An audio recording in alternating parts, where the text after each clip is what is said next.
Good evening and welcome to the April 21st Naperville City Council meeting. Roll call. Worley. Here. Gibson. Here. Holzhauer. Here. Jane. Here. Kelly. Here. McBroom. Here. Syed. Yep. White. Here. Wilson. Here. Please rise and join me in the Pledge of Allegiance.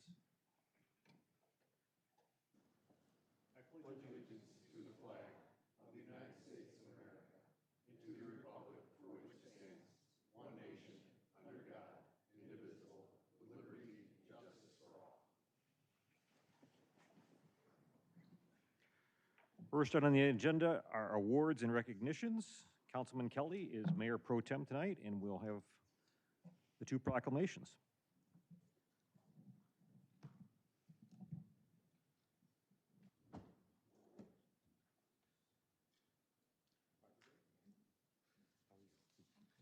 Good. All right, good evening, everyone. First, we have a proclamation for Arbor Day, April 24th, 2026. Whereas in 1872, J. Sterling Morton proposed to the Nebraska Board of Agriculture that a special day be set aside for the planting of trees, and whereas this holiday called Arbor Day was first observed with the planting of more than 1 million trees in Nebraska, and whereas Arbor Day is now observed throughout the nation and the world, and whereas trees can reduce the erosion of our previous topsoil by wind and water, cut heating and cooling costs, moderate the temperature, clean the air, produce oxygen, and provide habitat for wildlife. And whereas trees are a renewable resource giving us paper, wood for our homes, fuel for our fires, and countless other wood products.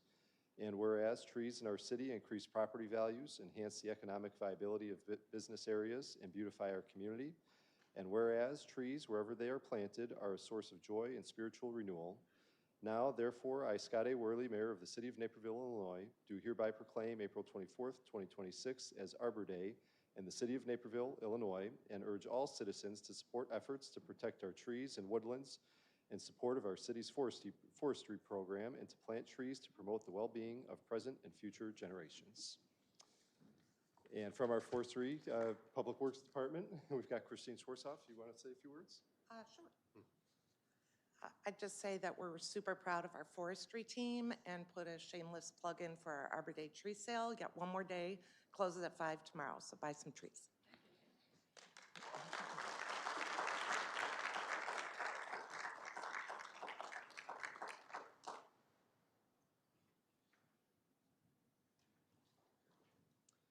And then we've got Earth Day, a good theme tonight. Is anyone here for Earth Day? Angelique? Very good. So tonight we are also going to proclaim Earth Day Naperville as April 22nd, 2026. Whereas the first Earth Day was enacted in 1970, engaging over 20 million Americans through community service and responsible stewardship in support of a cleaner environment. And whereas the City of Naperville is blessed with diverse native ecosystems from rivers and wetlands to forests and prairies, providing a multitude of services that support the natural environment and human quality of life. And whereas the City of Naperville is committed to the protection and stewardship of these precious natural resources, and whereas Earth Day serves as an annual reminder to all residents of their critical role in environmental protection, and whereas sustainability can only be achieved when the needs of the present are met without compromising the needs of future generations, and whereas Naperville is a leader in environmental initiatives establishing a long-term vision for environmental sustainability while providing local government services to help ensure a higher quality of life for future generations. Now, therefore, I, Scott A. Worley, Mayor of the City of Naperville, Illinois, do hereby proclaim April 22nd, 2026 as Earth Day in the City of Naperville and urge all citizens to find new ways to make a positive difference in our community and shared environment. And if you'd like to say a few words from the Nature Center. Sure. Thank you. So hello, I'm Angelique Karshman from the Knock Knolls Nature Center, and on behalf of the Naperville Park District and the numerous organizations that we have worked with over the years, I want to thank the city for your continued support of our Earth Day efforts and initiatives. These annual events started about 9 years ago and expanded from a week-long roster to now more than a month full of sustainable and green activities. To find out more about how you can get involved, please visit napervilleparks.org/EarthMonthNaperville. You'll be able to view all the regional upcoming tree sales and plant sales, the film festivals, recycling events, volunteer opportunities, and more. Thank you, and happy Earth Day.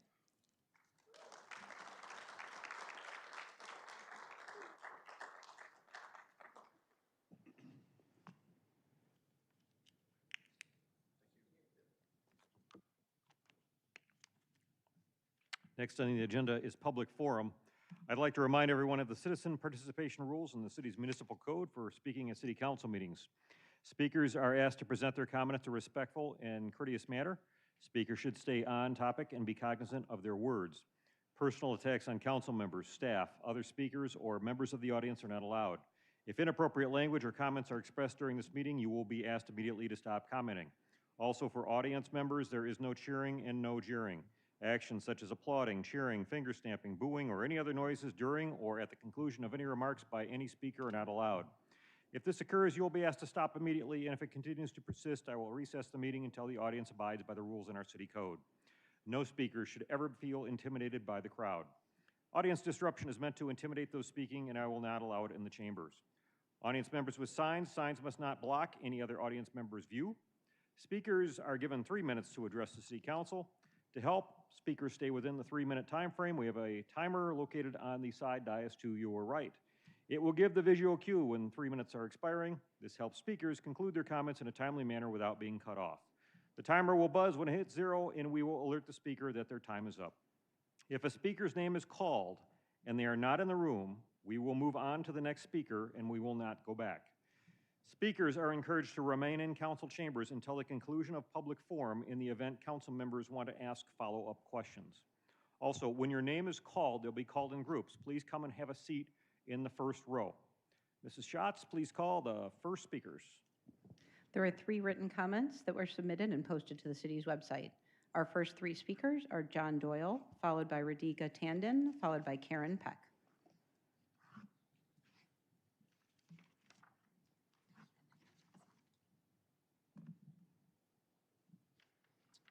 Hi, John Doyle, Naperville resident. Last session there was some talk about defining some keywords in our mission statements, and I think we should start with affordable. Affordable is a relative term. It does not mean as cheap as possible, and when it comes to residential energy use, its meaning is quite well established at this point. If you have gas heat, like most of Naperville does, electricity becomes unaffordable once its costs exceed 3% of your household income. This is not my opinion. This is not some liberal opinion. It is and continues to be the position of the Department of Energy and HHS. It has been for the last 4 administrations. It's been codified by a number of states and their utility boards. The Illinois Commerce Commission agrees with it. It's backed by research from Oak Ridge National Lab, University of Michigan, Georgia Tech, and Carnegie Mellon. And that alphabet soup you see up there represents basically every policy think tank and advocacy group on both the right and the left who use this framework. No one who is serious about energy policy is debating this meaning of affordable, even if there are some slight disagreements on what the percentage should be. What is up for debate, however, is what to do about it. Here's ComEd's solution. If you make under a certain amount of money, they will give you discounts on your bill to ensure the final cost is under 3% of your income. Affordability guaranteed. Now, I'm not going to pretend like ComEd did this out of the goodness of their heart. Like every other single affordability program in existence, this only exists because there's a law requiring it to exist. Unfortunately, that law doesn't apply to Naperville. The state doesn't regulate our rates because they expect you to do it. If they did, approximately 10,000 households would be eligible for these programs. 10,000. And instead, you've given us a program that can support 500.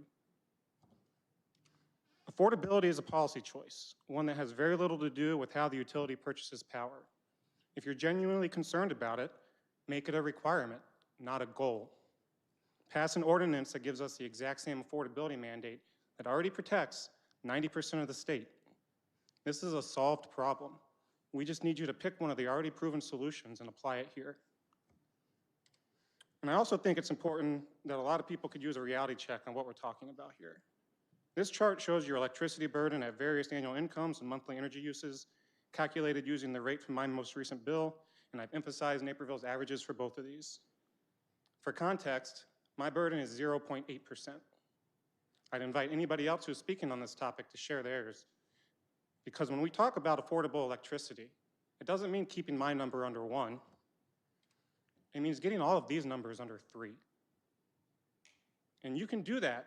You can require it by law with 5 votes. It really is that easy.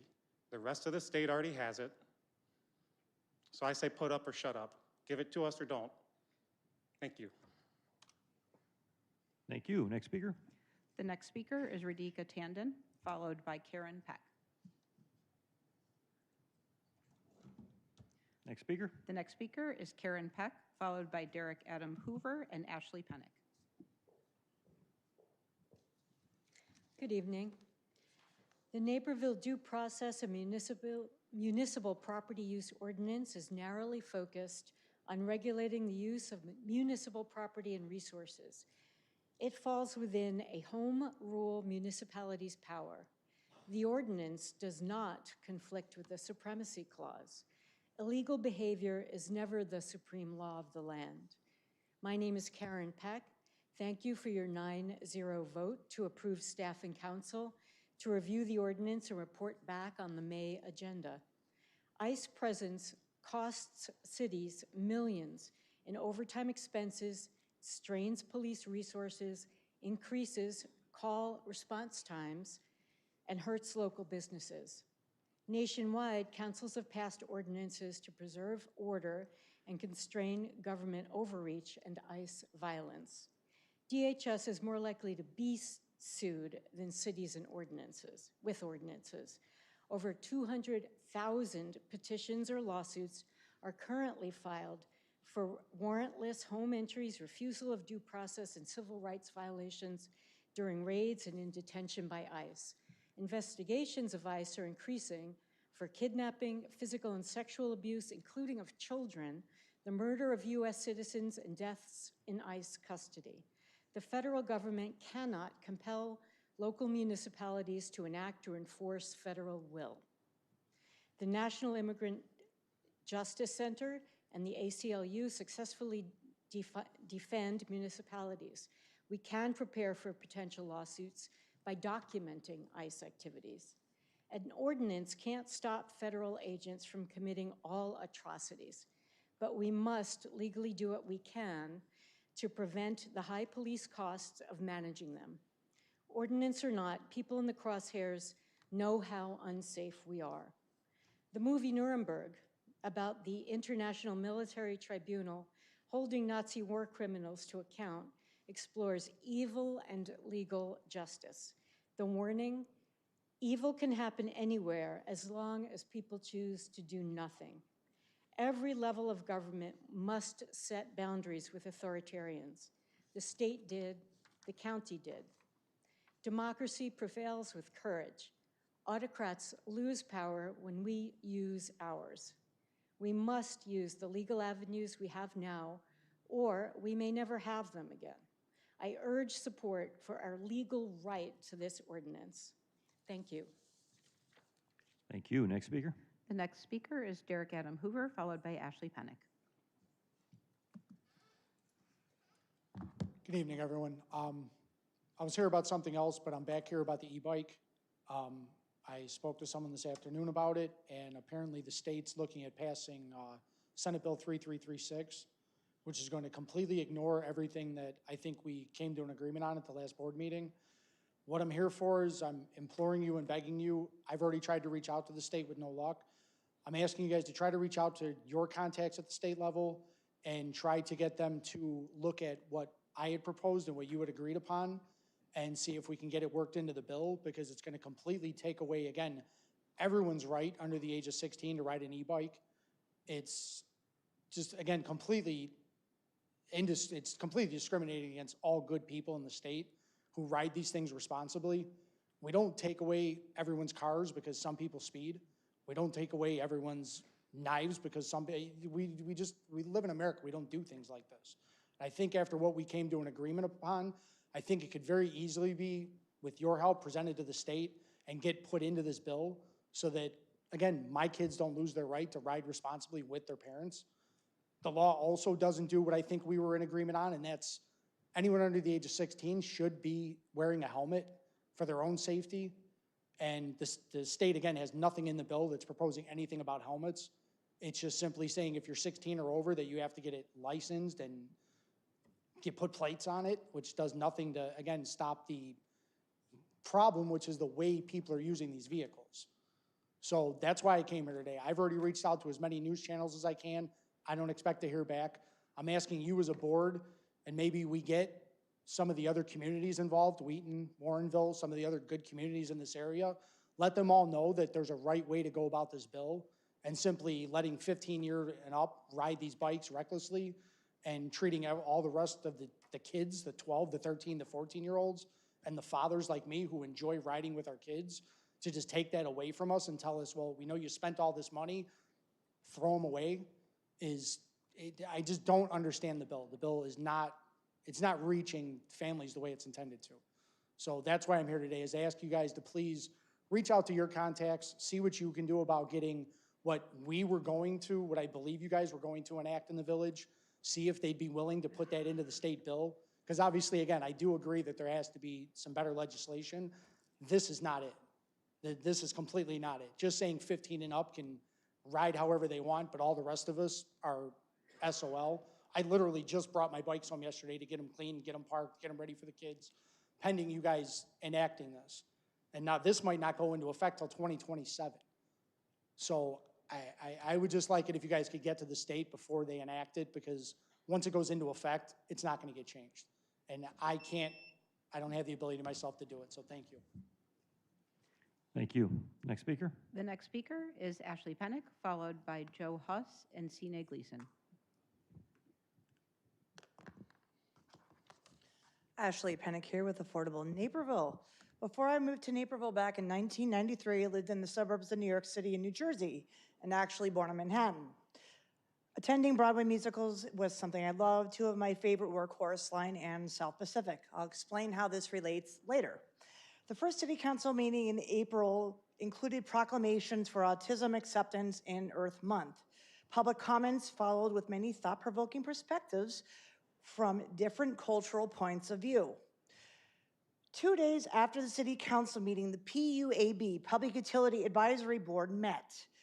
The actual audio recording of the meeting is saved on the city's website. I listened to it. I hope you did too. It's very informative. Included in the meeting was the School District 203's Assistant Superintendent of Administrative Services, and he addressed the Carbon Action Plan. Both the City Council and PUAB meetings are on the city's website, and I very much appreciate the transparency in all of this. Listening to the remarks of the 203's school district official made me wonder why so much information had been left out of the Board of Ed's proposal not to support IMEA. Listening to those meetings made me think of my grandfather, who served as a Navy CB in the South Pacific during World War II. He was a very well-read, independent thinker who influenced my point of view immensely.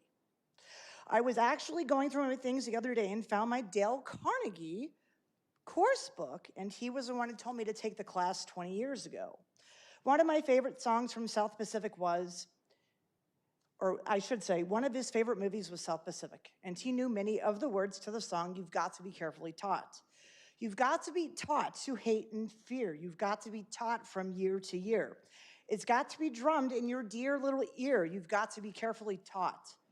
You've got to be taught to be afraid of peoples whose eyes are oddly made, of peoples whose skin is a different shade. You've got to be carefully taught. You've got to be taught before it's too late, before you were 6 or 7 or 8. And I'm remembering great conversations with my grandfather when I was a kid, times when he asked hypothetical questions to inspire me to critically think. Let me add that many of us in Naperville have local jobs, and we value watching the costs of living and working here. And I'm thinking we've got to be taught the affordable truth about staying with IMEA. Process will happen when we follow the scientific method to observe, question, hypothesize, experiment, and test, test, test. And considering the Arbor Day proclamation just presented, I realize I was carefully taught that money doesn't grow on trees. Thank you. Thank you. Next speaker. The next speaker is Joe Huss, followed by Sine Gleason and Diana Torres-Hawken. Good evening. My name is Joe Huss. I'm a 25-year resident of Naperville, and I'm here on behalf of NEST, and our role is sharing information about the environment. And I'll briefly touch on 3 topics tonight. The first is at the last City Council, a question was raised about what we meant by sustainability. A commonly used definition comes from the United Nations, which describes sustainability as meeting the needs of the present without compromising the ability of future generations to meet their needs. And that idea aligns well with Naperville's focus as a family-friendly community. Second, we wanted to comment on something that was said at the last PUAB meeting. When discussing climate impacts, someone said, quote, "Many scientists disagree with what one side says versus the other." While there was more debate years ago, the scientific community is now aligned. Today, climate change is understood as something that's measured, observed, and documented, rather than an ongoing disagreement. The UN's Intergovernmental Panel on Climate Change, representing thousands of scientists from over 190 countries, states with, quote, "unequivocal certainty that human activity has warmed the atmosphere, oceans, and land." In fact, we can measure it directly. As of 2024, NASA measured the global average temperature to have risen about 1.2 degrees Celsius.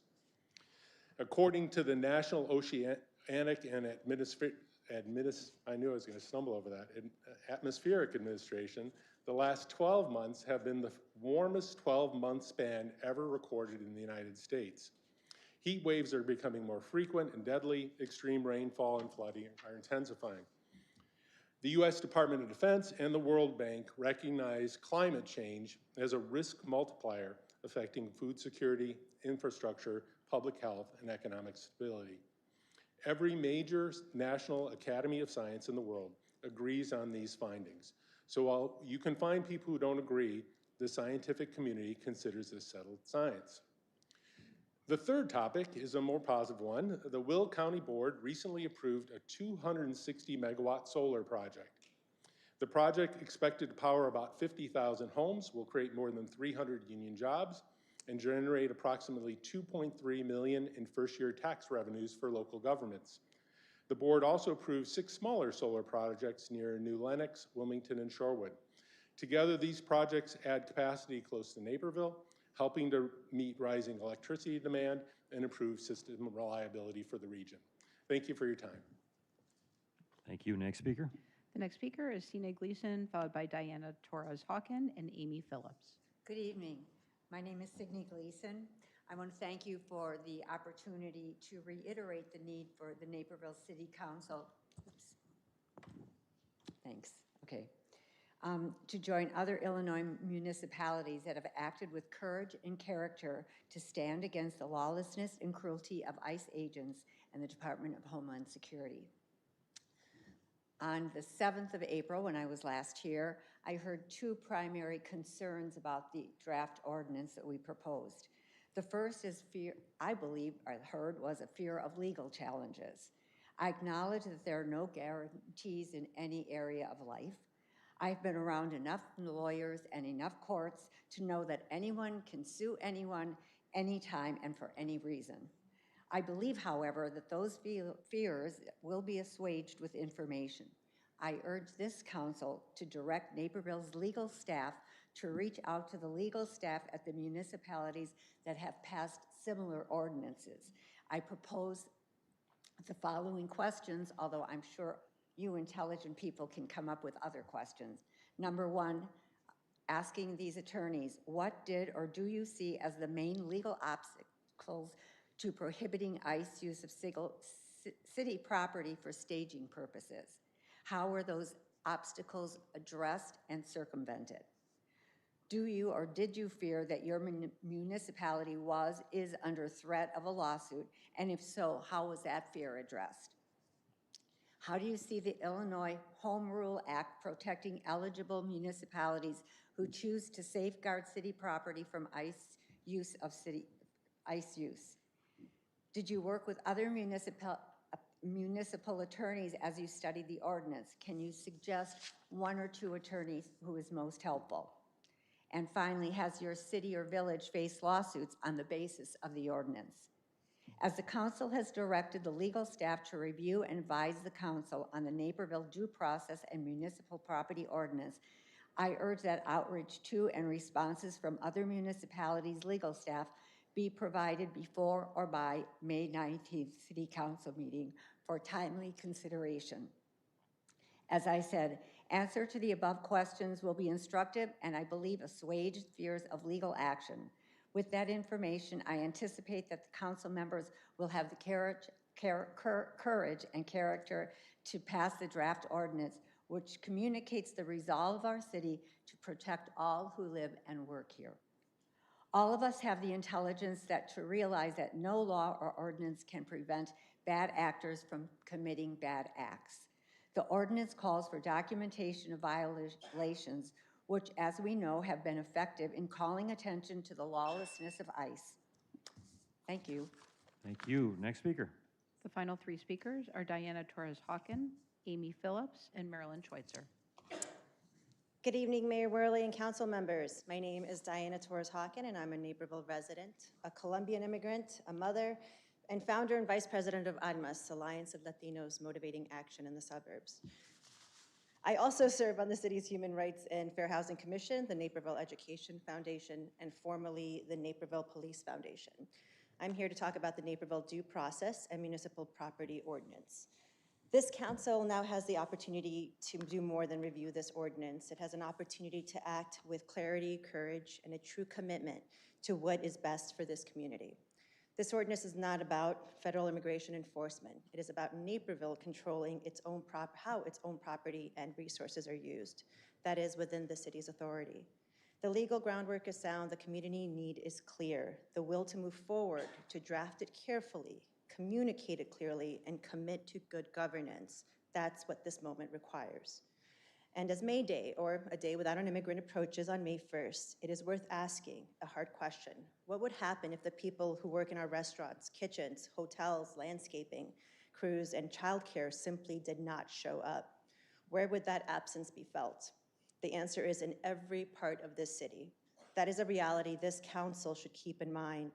Power used only for the powerful is not governance, it's neglect. For there are so many people that wanted to be here tonight and couldn't, and not because they don't care, not because they don't think this is important, but because walking into this building, being seen, being recorded, feels like a risk they cannot take for themselves or for their families, but they're your constituents as well. Naperville values are people of respect, trust, and pride. Please show these values. Protect the residents, workers, and visitors who rely on this city to govern fairly and responsibly. Thank you. Thank you. Next speaker. The next speaker is Amy Phillips. Hello, everyone. My name is Amy Phillips, and I was here about a month ago to accept a proclamation that you guys gave on behalf of our 35th annual DuPage River Sweep. And I wanted to give you, just give some updates and take a moment to celebrate our community that cares in honor of Earth Day. So last Saturday, approximately 175 volunteers came out in Naperville alone at 7 different sites as part of the sweep. 167 bags, more or less, we're still collecting all the data, of trash with which is approximately about 5,000 pounds of trash. Oh my goodness. Plastic bags, cans, bottles, gardens, pots, a sleeping bag, car parts, so many bottles. Just all this kind of stuff that you don't even see until you go out and you start looking really closely at the edges of the ponds and the edges of the water. And it's astonishing what you can actually pick out. And none of this would be possible without the amazing collaborators that we work with. The Forest Preserve of DuPage County, the Naperville Park District, so many community volunteers. Our own Ben Mulesness from the City of Naperville, he led a site at Wildflower Park, and Councilwoman Gibson was there to help us out. So we're so appreciative of all of the collaborations, the businesses, the churches, the scouts groups, the school groups, they all came out to make our community better. And across all of DuPage County and Northern Will, hundreds of volunteers. Again, I will get you the data at some point. Almost 30 different sites. All of these people came out, and if this is just the spirit of Earth Day. So, we just thank the community for these environmental causes, for supporting these environmental causes, from simple cleanups to really complicated energy topics. All of these things and everything in between helps to make our community better. This is our home. We're proud of our past. We're looking forward to the future.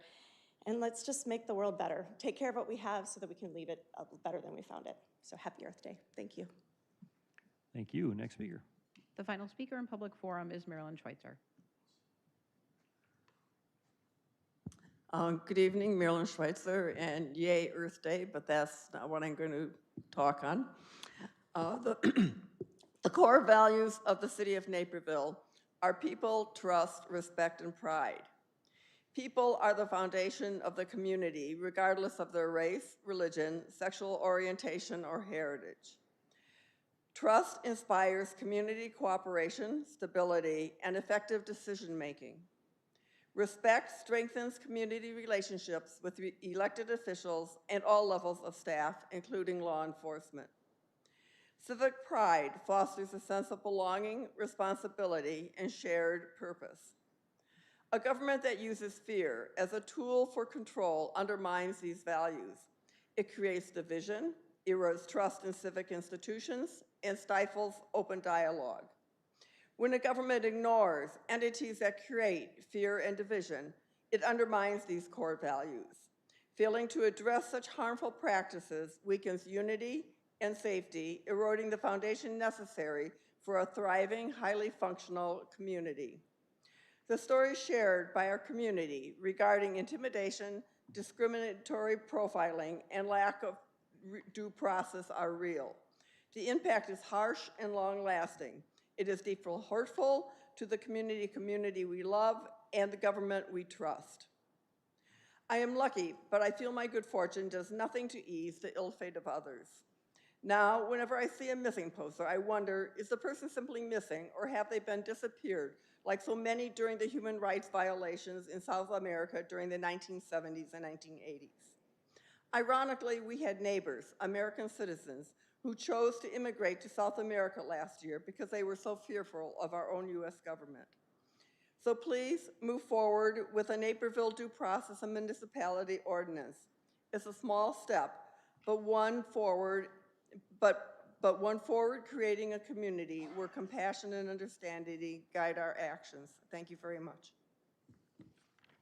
Thank you. Our next part of the agenda here is City Council Public Forum. As a reminder, per the code, council members have 3 minutes to speak during public forum and can speak up to 2 times. Any council members? Councilman McBroom. Thank you, Mayor. Got a question for Director Krieger and/or City Legal.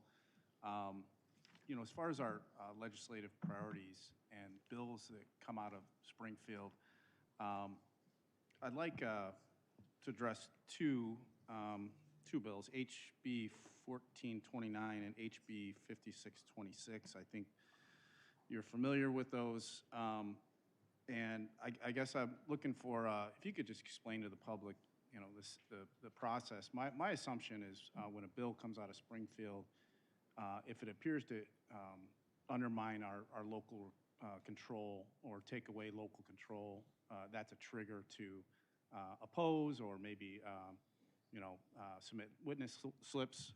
But I know there's also behind the scenes work that's done as well, you know, working with the other mayors and things like that. So if city staff could just kind of, you know, maybe briefly tell us, you know, about these bills, the discussions you've had, if we are or not going to oppose, and then just in general, how you do make that decision on bills. So I think Special Assistant Marcy Schatz would be the appropriate person to respond to your questions relating to the city's positions and how we file witness slips.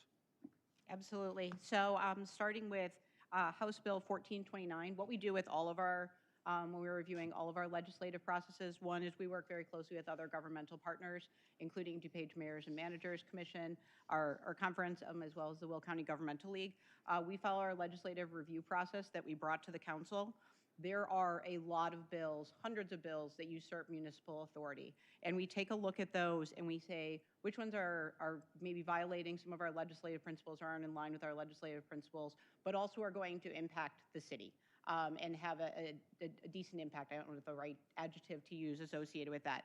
That's not to say that we're not part of the conversation. We sit in the conversations.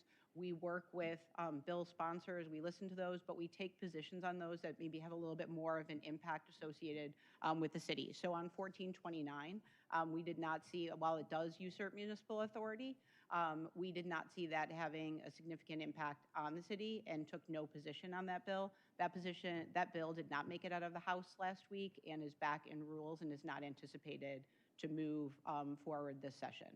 House Bill 5626 is the mega bill on the build legislation. I think that's the number associated with the one you're talking about. So there's one bill on the House side, that's the mega bill. There are 6 separate bills on the Senate side. I will tell you that we are in deep conversations associated with all of those bills and have facts and data sheets associated with those. Our biggest concern with that bill is that that bill usurps local zoning authority while by allowing essentially duplexes, triplexes, quadplexes, and up to 8 units on all single-family zoning sites. It allows by right accessory dwelling units. It defines permitting processes and allows for changes in permitting processes and allowing to go outside. Our concern with this is this is a dramatic shift from local zoning authority to state zoning authority. So we are on top of that. None of those bills have gone to committee yet, but we are well positioned to take action on those when they do, because they would significantly affect the way that we do business here in Naperville. With both of these, and I want to clarify the phrase of usurping municipal authority. One of the things that we strongly believe in is local control, and that you as the mayor and council are the closest to our constituents. You do an amazing job of engaging with the public and listening to their opinions. The Planning and Zoning Commission does the same on land use issues. We believe you guys are closest to the problems and are able to understand the challenges that are unique to Naperville.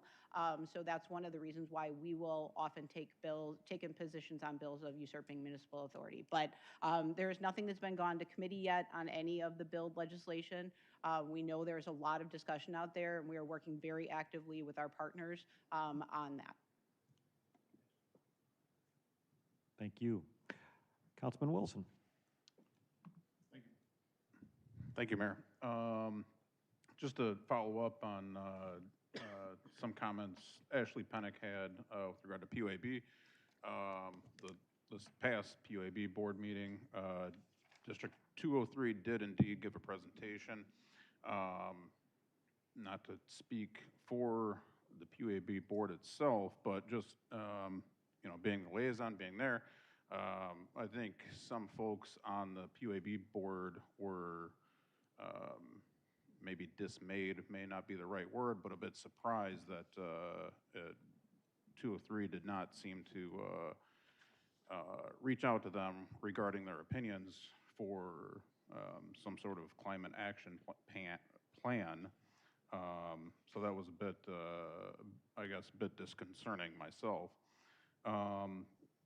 And then there was still, I guess, some surprise lingered, I guess, just from council's response to saying no to I mean, we obviously have a response going forward, but I guess there was still just some surprise at the time of saying no to IMEA, and then not coming up with a direct plan with regard to energy.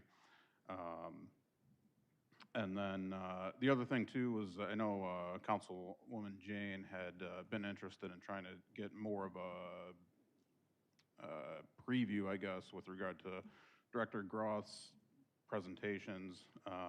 So not to speak for you, but I was wondering, Director Groth, would you be able to,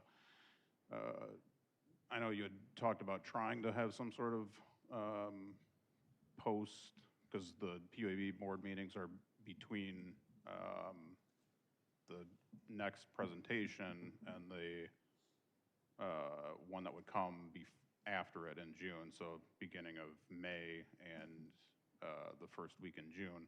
So I know you had tried to talk about giving some sort of possible summary. So would you be able to give or be able to provide council with what you'd be able to do as far as that goes. Director Groth? I think the question that arose at PUAB, the Public Utility Advisory Board, was around posting the presentation slides or the materials sooner than the traditional, council packet that goes out. To that, I would say, I'm continually revising the slides, still waiting for data. I have multiple requests out to multiple entities for pieces of data that are included in my presentation. So I would say, we work on this literally until the night before that they're due in the council packet. So I would say that that's generally not possible. Thank you. Councilman Elzar? Thank you, Mayor. I had a couple of questions, but a couple of comments, but while I'm making the first one, I was hoping someone from staff could pull up Mr. Doyle's slides. I wanted to refer to one of those. While Ms. LaCloche is doing that, regarding Ms. Pennick's comment about having a grandfather who's a CB in the South Pacific, it actually made me think back to my days. I served on a Pacific island in the Air Force, and there were a lot of CBs there, so I wonder if your grandfather ever made it to Guam, and we tread some of the same ground, perhaps. So if you could go forward to the chart, that was maybe the last slide, or there we go, perfect. Director, I'm not sure which director would know the most about it, or Mr. Krieger perhaps, but I was wondering, Mayor, if a city staff member could address how Naperville's program works for lower income ratepayers and how it differs from the state standard that's set up here. Mr. Krieger, you want to start? Yeah, you know what? Actually, Director Munch is probably best positioned.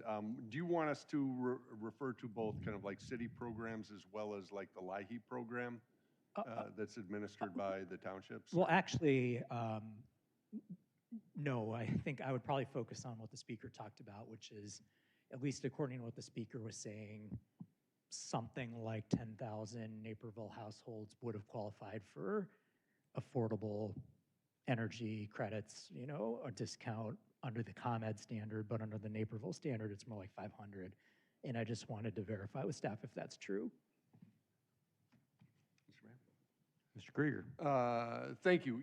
From our customers, one of the things that we do not obtain from them is really household income. So there is, we would need to kind of cross-reference this chart with census data. We have not done that. It's the first time I've seen it, but that is something that we could do. For Director Groth, I believe approximately 850 is but what we've been using for our average residential use. Is that right? Exactly, 844. All right. So, we do not have those count information available. It would take us a little bit of work to kind of sort through that. Okay, well, I just to follow up on that, this is quite striking to me if true, right? I think one thing we can all agree on across the spectrum is that our citizens have asked for affordability to be a top issue in our energy policy. If we're this far behind a state standard on delivering, then I think that needs to be a top priority. So another follow-up question I asked Mr. Krieger is, in an energy workshop, could we address this exact chart and this exact question to see if this is actually accurate? Yes, we can. I just want to remind council that, the electric utility is run as an enterprise fund. And, if there are going to be dollars used in a case to lower someone's rate, those are going to be dollars that come from someone else's rate to increase it. Sure, and just as a follow-up, I would imagine that's true in ComEd too, right? They can't print money. But I guess where this is going is, for me, if this is accurate, then I'm probably at a future meeting going to be asking for an affordable, an affordable Naperville energy ordinance to have something more in line with the state standard. Thank you, Mayor. Thank you. Our next item is the consent agenda. May I have a motion to use the omnibus method to approve the consent agenda? Councilman White. Mayor, I move to use the omnibus method to approve the consent agenda. Second, Kelly. We have a motion and second to use the omnibus method for the consent agenda. All those in favor sign aye. Opposed? Motion passes 9-0. May I have a motion to approve the consent agenda? Councilman White. I move to approve the consent agenda. Councilman Kelly. Second, Kelly. We have a motion and a second to approve the consent agenda. Mrs. Schatz, please read the consent agenda. Approval of the March 2026 cash disbursements for a total of $36,827.27. Approval of the April 7th, 2026 regular City Council meeting minutes. Approval of the City Council meeting schedule for May, June, and July 2026. Receiving the year-to-date budget report through March 31st, 2026. Approving reappointments to various boards and commissions. Approval of the award of the first 2-year extension to the contract for banking services to Wheaton Bank and Trust for an amount not to exceed $295,000. Approval of the award of the cooperative procurement for multifunction printers cost per copy program 2026 replacement group to Canon Solutions America for an amount not to exceed $284,859.25 for a 5-year term. Approval of the award of the cooperative procurement for advanced distribution management system infrastructure and professional services to Continental Resource for an amount not to exceed $557,532.17. Approval of the award of the cooperative procurement for electric meters and gatekeepers to Wesco Distribution for an amount not to exceed $360,760. Approval of the award of the cooperative procurement for large wire trailer equipment replacement to Global Rental Company for an amount not to exceed $247,831. Approval of the award of option year 1 to the contract for Allerton Building Automation System Maintenance Services to Cicerco Midwest for an amount not to exceed $212,301 for a 3-year term. Approval of the award of option year number 1 to the contract for heating, ventilation, air conditioning, and dehumidification services to Beery Heating and Cooling for an amount not to exceed $160,000. Approval of the award of option year number 2 to the contract for engineering services for the Springbrook Water Reclamation Center to CDM Smith Black & Veatch Corporation, Carollo Engineers, and Donahoe Associates for a 1-year term. Approval of the award of work order for construction engineering services for Odyssey West water main improvements to Crawford Murphy and Tilley for an amount not to exceed $188,540 for a 57-month term. Approval of the award of work order for construction engineering services for the Springbrook Prairie Sanitary Services sewer rehabilitation to Crawford Murphy and Tilley for an amount not to exceed $304,980 for a 57-month term. Approve the award of change order number 2 to the contract for 2025 Southeast Waterworks generator replacement to William T. Connolly Incorporated for an additional amount not to exceed $144,838.41. Approval of the order change order number 4 to the contract for Harris Radio System maintenance agreement to L3 Harris Corporation for an amount not to exceed $53,526 plus any additional as needed costs defined in section C and D of the addendum and for an additional 1 month. Approval of the award of the bid for Odyssey West water main improvement to H. Linden & Sons Sewer and Water Incorporated for an amount not to exceed $930,410. Approval of the award of the bid for 2026 pavement marking to Maintenance Coatings Company for an amount not to exceed $109,179.65. Approval of the award of the bid for 2026 pavement crack fill program to Dentler Incorporated for an amount not to exceed $556,201.44. Adopting the IDOT resolution in the amount of $556,201.44 to allow expenditure of state motor fuel tax dollars to fund the 2026 crack fill program. Adopting the resolution approving an intergovernmental agreement between the City of Naperville and the Illinois Telecommunicator Emergency Response Task Force. Approval of the award of the single source procurement for VT SCADA upgrade to Trihedral Incorporated for an amount not to exceed $134,040.60 for a 5-year term. Approval of the award of the single source procurement for Power Assist outage management services to Utilisyst for an amount not to exceed $128,000 for a 2-year term. And waiving the first reading and passing the ordinance amending section 8-.5 Naperville Public Utilities Customer Bill of Rights and Naperville Municipal Code to add outage management services as a permitted third-party service. There's a motion and a second to approve the consent agenda. Roll call. Worley. Yes. Gibson. Aye. Holzhauer. Aye. Jane. Aye. Kelly. Aye. McBroom. Aye. Syed. Aye. White. Aye. Wilson. Aye. Motion passes 9-0. Councilman White, M1.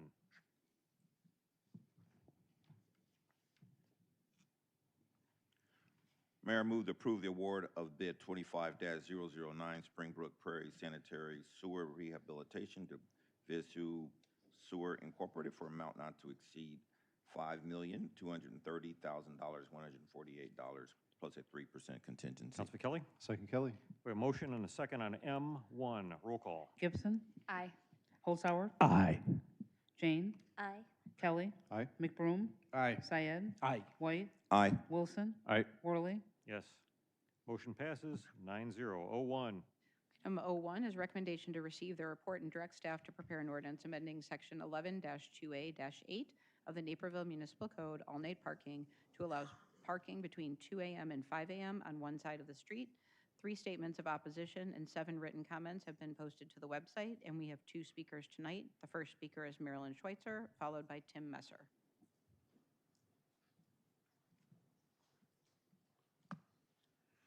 Good evening and thank you again.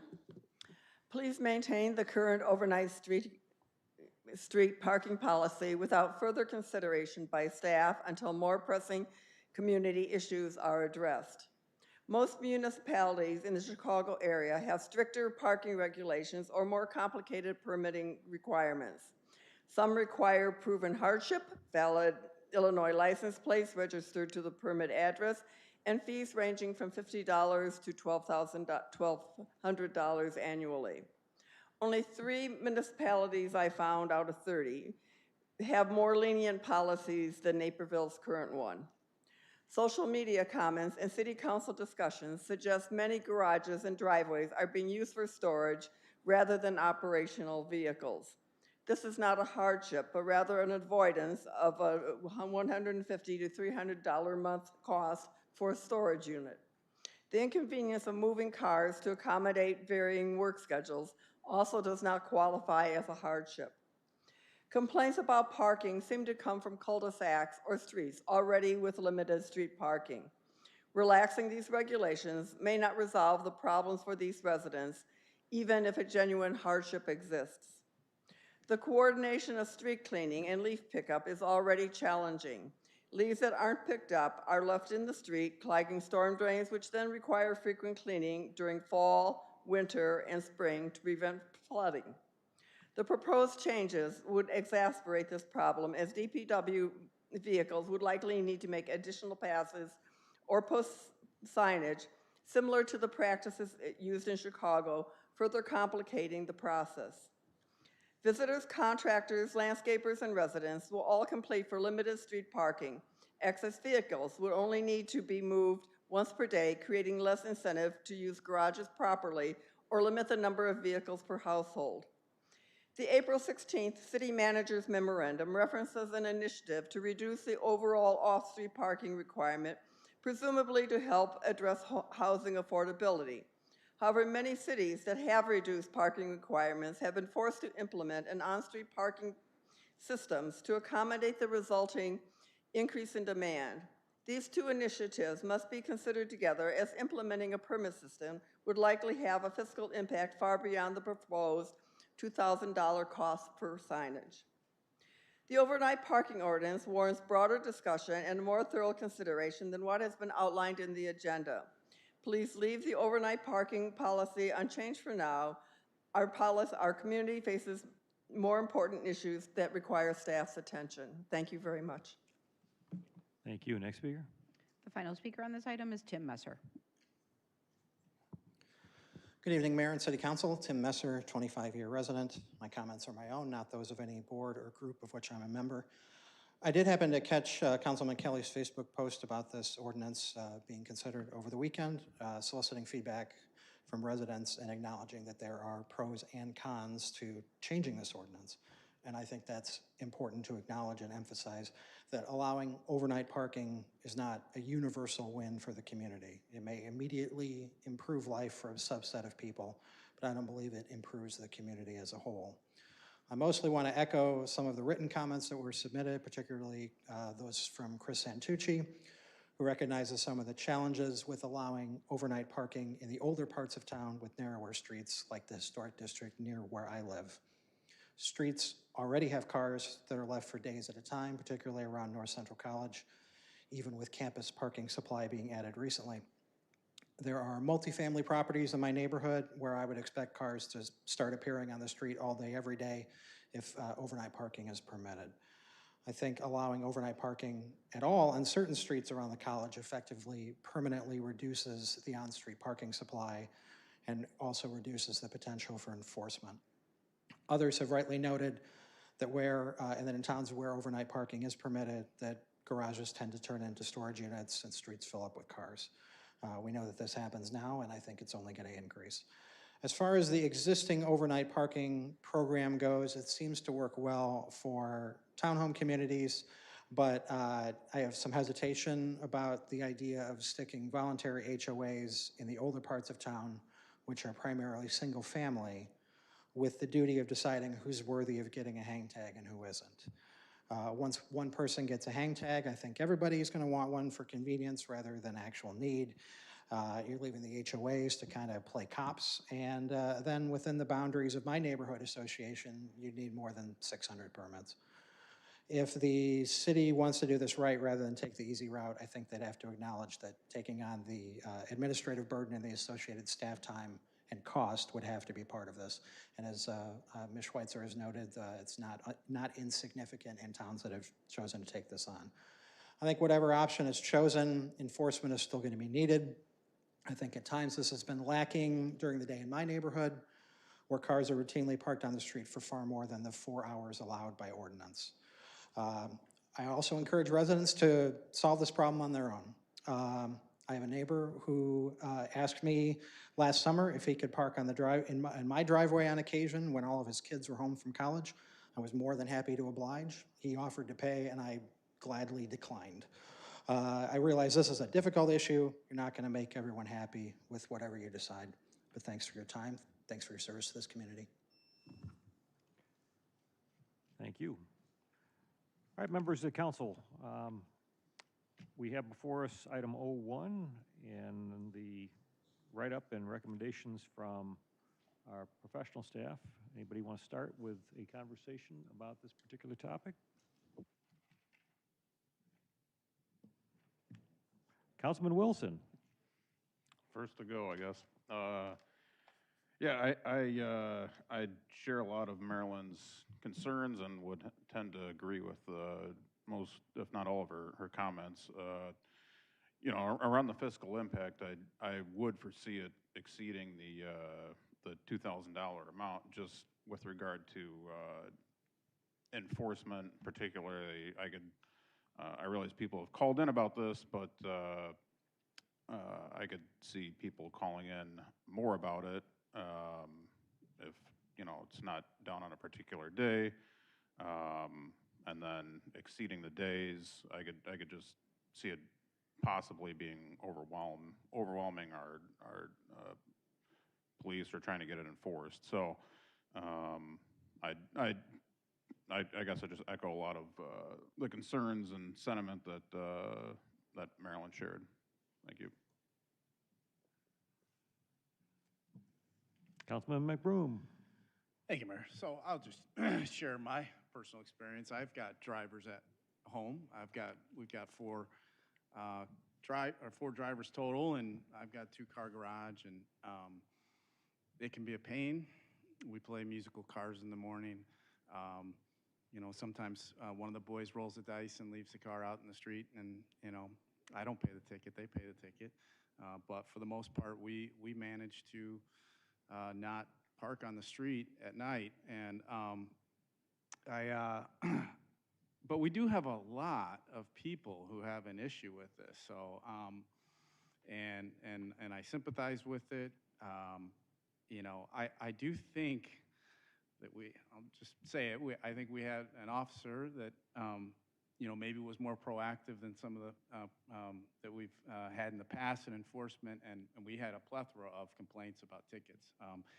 No, I would prefer that we have the rule. I like the fact that the streets are clean at night. I do think there's risks. I do think that if it's normal to have vehicles on your street, I don't think it's crazy to say it's easier for someone to case a house when it's normal to have a lot of cars on the street, emergency vehicles, things like that.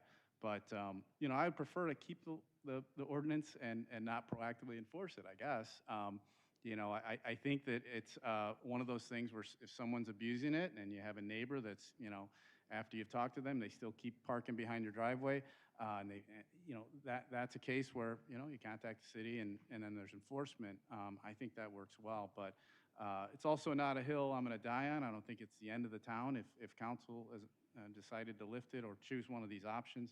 I think probably, you know, some of the suggestions, having to go through TAB first, our Transportation Advisory Board, first to get a, you know, their thoughts and deliberation and a recommendation from them. And then if council did choose, one thing I didn't see here is maybe a fee, you know, a permit fee to have that privilege would be something that could be incorporated. So those are just my thoughts. Thanks. Councilman Wilson, second round. Sorry, I forgot, just to add one more anecdote. Similar to Tim, I do have a neighbor who had parked on the street for significant number of days, and I think from my understanding, they consistently got tickets.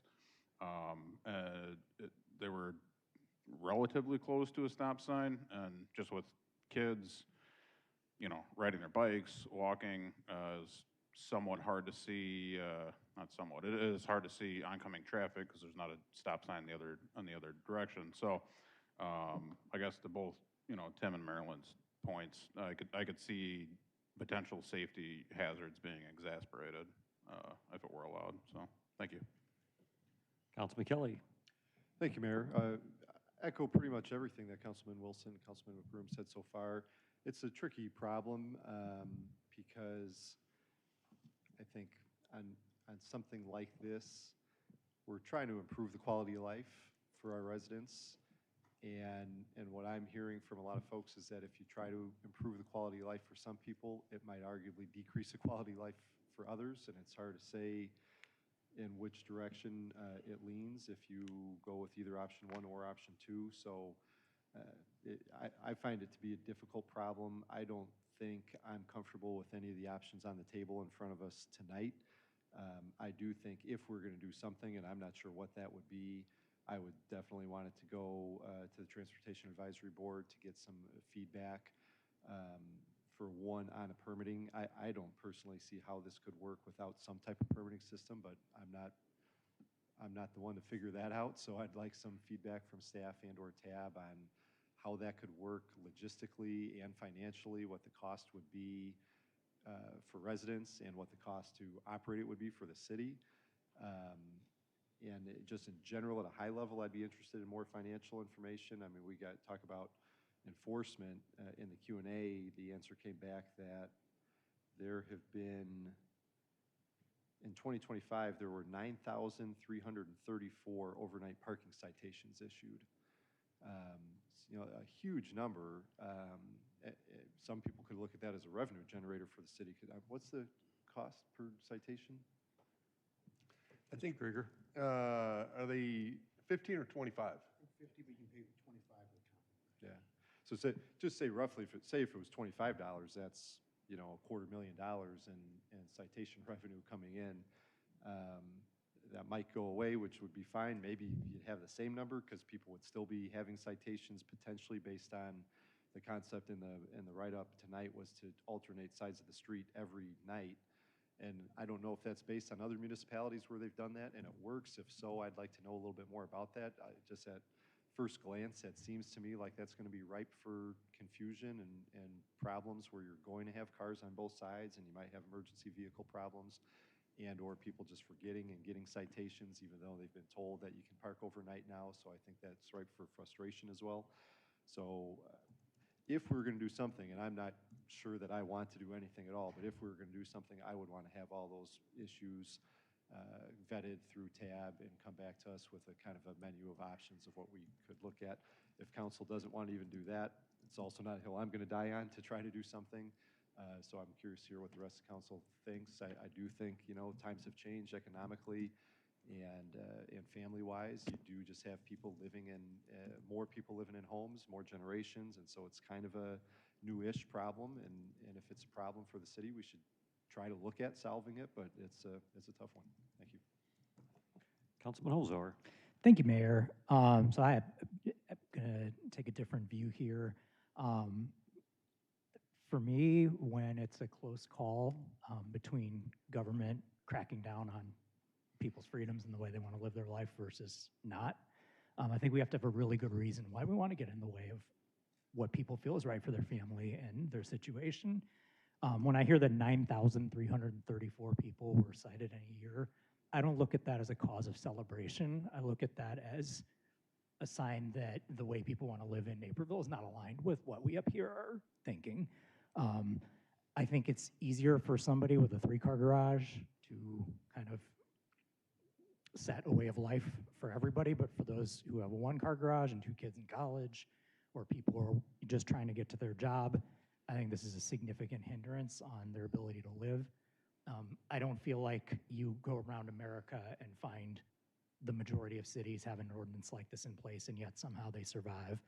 I think the $250,000 of revenue that maybe this generates, if those are paid, I would guess there's probably, first of all, we're paying officers, sworn officers, or community service officers to do that work.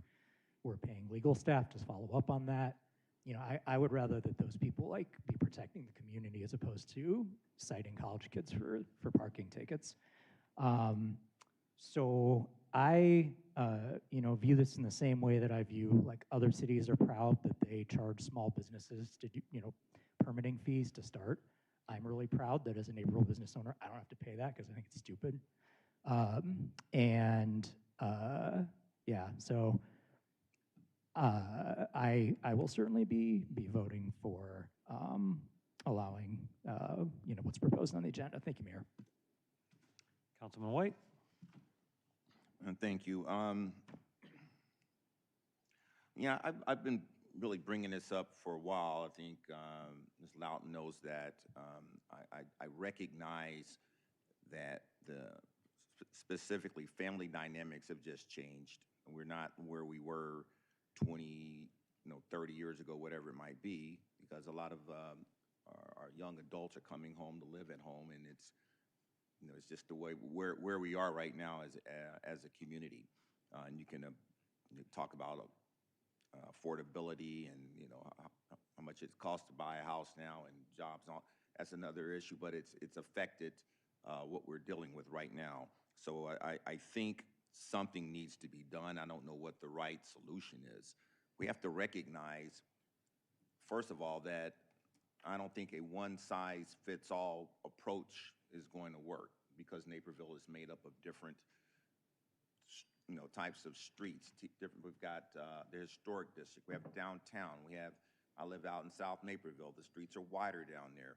So all those things are, as far as I'm concerned, are things that need to be considered. Think about speed limits. Our speed limits aren't the same on every street because it's a different condition in different environment and so on. So those are types of things that, when it comes to overnight parking, in some places I think it will work, and especially where it's needed. If you're in a tight street, it's probably not going to be something that we should be able to do, or from a safety standpoint.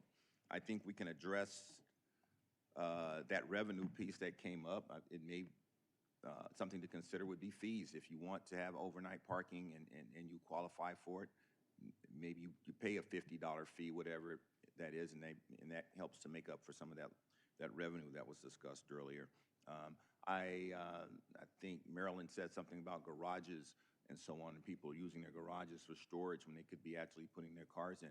Maybe that's something that should be considered as well as we go forward with this. And I agree, these are some things I think that TAB should be able to help address and help staff out, and give you some feedback on that. And keeping up, and as part of that coordination with staff, with TAB, I think there needs to be coordination as well with our HOAs. Okay, so as we discuss these different neighborhoods and what makes them special, what makes them different, those HOAs should be able to weigh in as far as what their particular neighborhood looks like.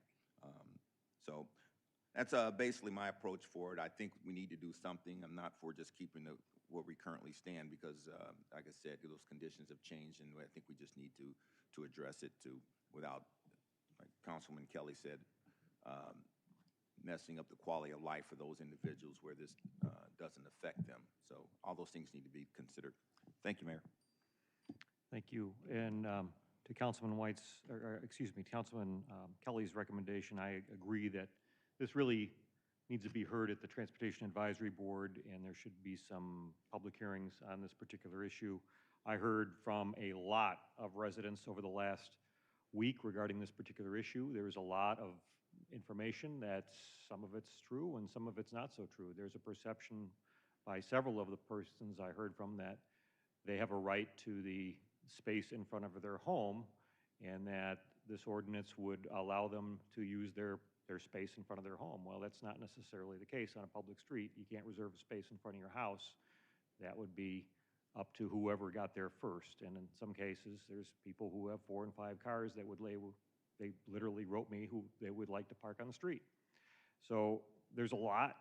I think Mr. Messner brings up a great point, that particular college district and the other older parts of town that don't necessarily have the width of the streets to accommodate some of the parking issues could turn into something that we don't necessarily want. And it's certainly worthy of further discussion, but I'd also like to throw into the mix that we do have a lot of ordinances in our municipal code, and some of those ordinances, the city uses a complaint-based system for enforcement, and perhaps this could be one of those that we throw into that category. I know the police department gets overnight parking complaints all the time, and rather than us going out and proactively citing for overnight parking, perhaps we respond as a complaint-based mechanism, just like we do on code enforcement issues. Councilwoman Gibson. Thank you, Mayor Worley. I agree, especially with Councilman Kelly's comments, that I think this warrants more discussion. I also have heard a lot about this from the community just this past week, but also I know Councilman White's been bringing this up since last summer. Throughout the year, I often hear, and one of the compelling arguments for looking into this is, that times have changed. There's more multi-generational households, more kids coming back to live at home. So I do think it's worth, reevaluating. One of the things I'd like to hear more from staff, or maybe the police department, doesn't have to be now, is the safety concerns. When I'm hearing from residents, there seems to be this perception that, it's more dangerous to have cars on the streets, kids darting out in between them, and I just wonder if that's really the case. One of the compelling arguments I heard was actually when there's cars on a street, the street's more narrow and it forces drivers to slow down. I know in my neighborhood, constant complaints about cars going too fast. So to me, that's kind of a compelling argument. If we have more cars parked, could that actually make our roadways safer? I don't know, don't get mad at me for suggesting that, but I would wonder if we could look into that. To Marilyn's comments, I'd love to hear more about what works and doesn't work in other cities. And then I'd also, I know in the Q&A, we talked about the 9,000 citations, but another interesting number I see in here is 10,776 requests for overnight parking allowances. I just pulled it up. I know back when I was 16, lived in Lisle, you had to call the police department, the non-emergency line, to get permission to park overnight. Now calling is still an option for those who don't want to go online, but we actually have a form that makes it really easy to put in your address, your license plate number, and then the police won't ticket you that night. You can even put 3 nights. The current overnight code is 3 nights. Maybe we could explore making it a couple more nights. I mean, if there's families that have 4 cars and that's the issue, if you have 5 nights that are allowed, it's a little bit burdensome to go online and fill out the request form, but maybe that's a solution that, I don't think we're going to get a solution that makes everybody happy, but maybe that's an option. So I guess all that rambling is to say I'd like to look into it more, maybe tab, maybe more options from staff, but I'm not ready to make a decision tonight. Thanks. All right, it sounds like there might be consensus to send this to the TAB Commission, and it would require a motion to do so. So Councilman Kelly, you want to try it? Sure, thank you, Mayor. I will move to receive the report and direct staff to consider the Naperville Municipal Code all-night parking ordinance further in conjunction with the Transportation Advisory Board and city staff at future meeting dates to be determined. And second, White. So we have a motion and a second to send this issue to TAB for public hearings and everything else that goes on there. Discussion? Roll call. Holzhauer. Aye. Jane. Aye. Kelly. Aye. McBroom. Aye. Syed. Aye. White. Aye. Wilson. Aye. Worley. Yes. Gibson. Aye. Motion passes 9-0. Item 02.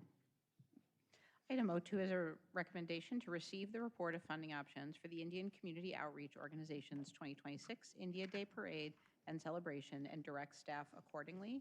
There was one written comment posted to the website, and we have 8 speakers. The first speaker is Rakna Prasad, followed by Judith Broadhead.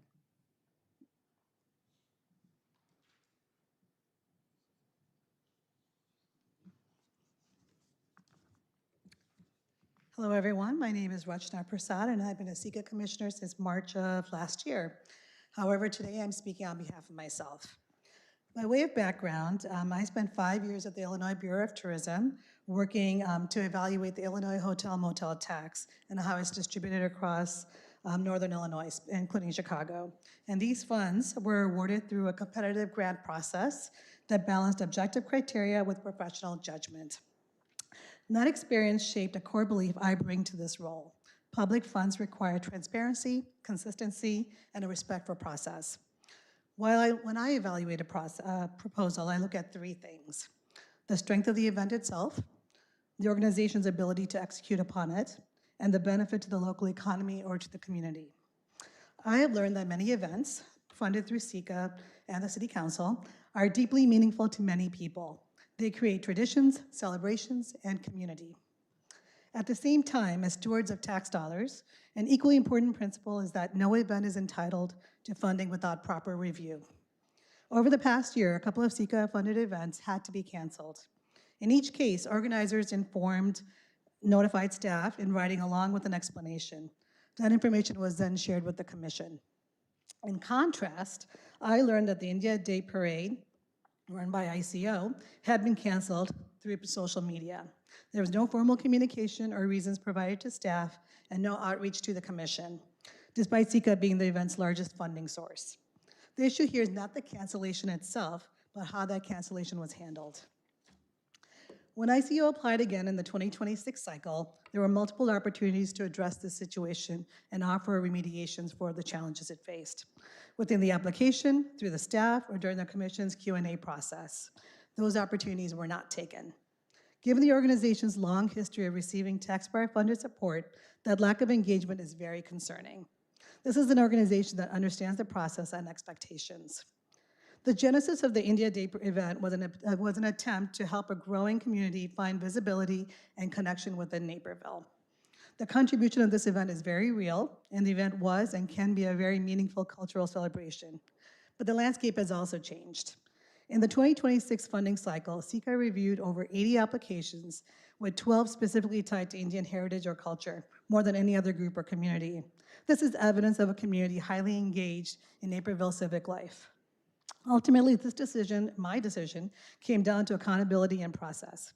Together, we work hard to ensure that funding decisions are made fairly and not based solely on history, emotion, or entitlement, but on clear and consistent standards. I welcome a future application for India Day that fully engages with the process and allows the event to be evaluated on its merits.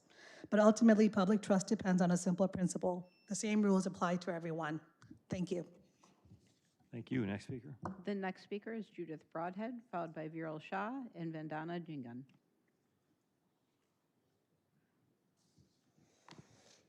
Hello, I am Judy Broadhead, and although I have been chair of the SECA Commission for 5 years, I'm speaking for myself rather than the commission as a whole. You've heard in previous meetings from the staff about why ICO's application for $398,000 for a combination of the India Day celebration and India Day parade was not recommended. That number was a huge ask since SECA only had $1.2 million total and I believe 88 applications. So that ask was more than a third of our total funding ability. And giving one organization a number close to that was very unlikely. As you've heard from staff in previous meetings, since it was canceled the previous year, despite receiving an allocation, the commission and staff assumed a representative would attend the Saturday meeting where they can speak or be available for questions. Those with large requests typically appear to explain their needs as well as what worked well in previous years and what could be improved. Unfortunately, ICO did not attend. A number of commissioners raised questions at various public meetings about ICO's proposed budget, but we could not get those answers. The SECA grant process is very different from many applications that nonprofits work on because it requires a combination of in-person public meetings and a written online application.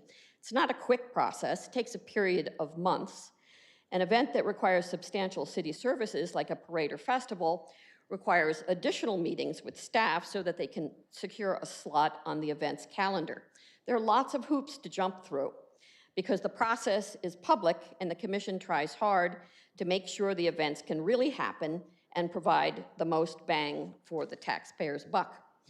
The SECA Commission, as well as the Council, is aware of the importance of legacy events like the India Day Parade and India Day itself.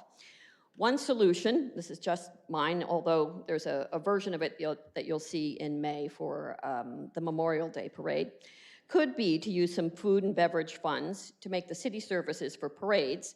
And for instance, I might suggest including the St. Patrick's Day Parade, Memorial Day Parade, Labor Day Parade, and India Day in that. And right now, about half of the approximately $2 million in SECA funding is not even reviewed by the SECA Commission because those are, half of that goes to city obligations. Because of the rising cost of city services as well as other costs, the Commission has not been able to fully fund the city services required for some events. The nonprofits receive the estimates that they include in their budgets from the city departments that will provide them, like the fire department or the police department, early in the process. If the estimate turns out to be too low because costs have risen, then the city has covered additional city services. Those organizations are not required to suddenly come up with a larger number for city services beyond the estimates they were given. The speaker's time is up. Thank you. Next speaker. The next speaker is Viral Shah, followed by Vandana Jingen. Hello, Mayor and esteemed members of the City Council. I'm here to talk about India Day funding. Much like the previous two speakers, I'm talking in favor of this event. Indian Community Outreach respectfully requests that city support option 2, which includes $83,963 in total funding, which is $49,000 from city services and $34,000 for operational expenses, which is less than 8% of our overall cost. Much like, and I'm going off script at this point, the previous speaker did mention that, yeah, our amount that we had requested was large. Yes, there was a reason why it was large, because of various additional security requirements that were to be factored in. That's why our budget had gone drastically up. City service number that was given to us initially was also high. When we went back and reworked the numbers as part of this presentation, that number was brought down to 49,000. Much like that, we also brought our operational budgets more in line from that perspective, which is why the number of 34,000 now represents just less than 8% of our overall cost for the event. India Day is a partnership with the city, as we all know. People prior to me have also acknowledged that. It is not just an ICO event anymore. It has been a signature event for the City of Naperville and a reflection of the vision established by Mayor Pradle. This is not an entitlement. The city leadership has created a more integrated, inclusive, and culturally vibrant community by supporting this event. It has become one of Naperville's most iconic cultural events, bringing together thousands of residents and visitors from all backgrounds. The total cost, based on our reworked numbers, exceeds $400,000. In addition to on top of that is the $49,000 in city service costs alone. The requested SICA funding represents a very small fraction, much like I have mentioned already. It is completely free to the public. This is not a ticketed event. There's no admissions fee, and there's no paid entry model either. We raise the entire amount through sponsorships outside of the operational support that we get from the city and corporate partners. Over the years, anchor sponsors included Patel Brothers, North Central College, Naperville Bank and Trust, which is a Wintrust Bank, Bank of Montreal, Mall of India, and many other businesses and organizations that believe in the value of this event.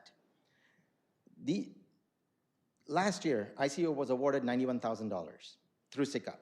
Yes, we did get the funding. However, ICO was unable to execute India Day. Now, one of the speakers did say that, oh, we had not provided an explanation, and she just saw it on Facebook or social media. She didn't say Facebook. We did tell the city, the coordinator, that because of these additional requirements, there is no way we are going to be able to execute this. This was brought up in April or May itself, when the police department had put the requirement for getting fencing and metal detectors in place. So I'm surprised that that information was not passed over. Thank you. Thank you. Next speaker. The next speaker is Vandana Jingen, followed by Marilyn Schweitzer and Arthur Zards. Next speaker. Marilyn Schweitzer.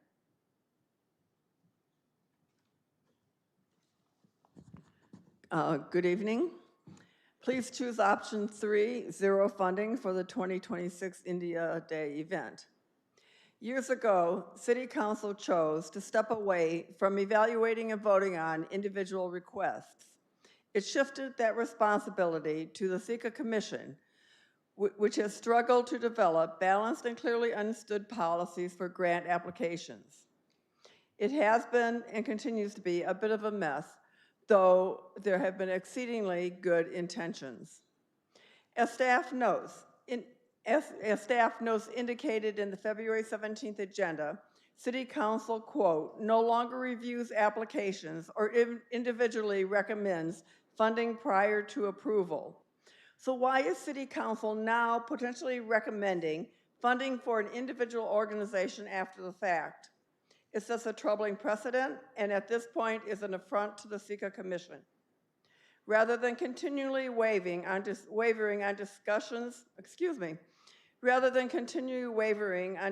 regarding SICA, City Council should reclaim some oversight. It should thoroughly evaluate how over $2.5 million in food and beverage tax revenue is allocated, regardless of whether the funding is categorized as an obligation or a grant. Acting on whim and showing favoritism toward certain groups or topics is neither good governance nor sound policy, nor is the lack of sufficient attention to these funds. Thank you very much. Thank you. Next speaker.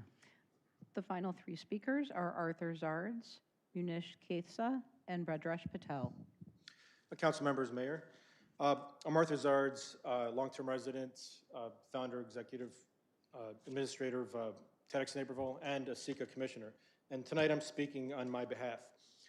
A number of years ago, my daughter was trying out for the volleyball team for Lincoln Middle School. And we're out by the Centennial Beach playing volleyball, and this is in August, and we heard like a thump, thump, thump of music.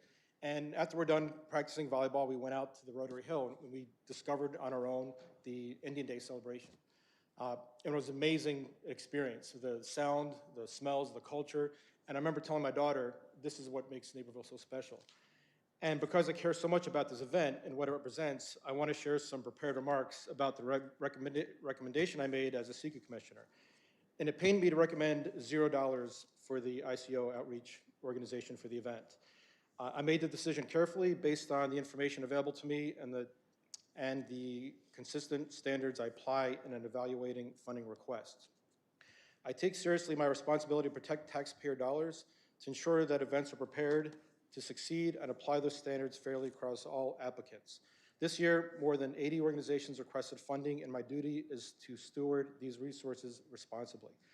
I also want to clarify one important point. After last year's event was canceled, I personally reached out to Mr. Krishna, who was in charge of the point of contact for the ICO, to understand what happened, and we had a direct conversation. During that conversation, we discussed the cancellation of the event, and I understood that security and fencing were only part of the reasons that was given to me. Other factors were mentioned, but not fully explained. I also explained that when an event is canceled, these funds cannot be redirected to other organizations.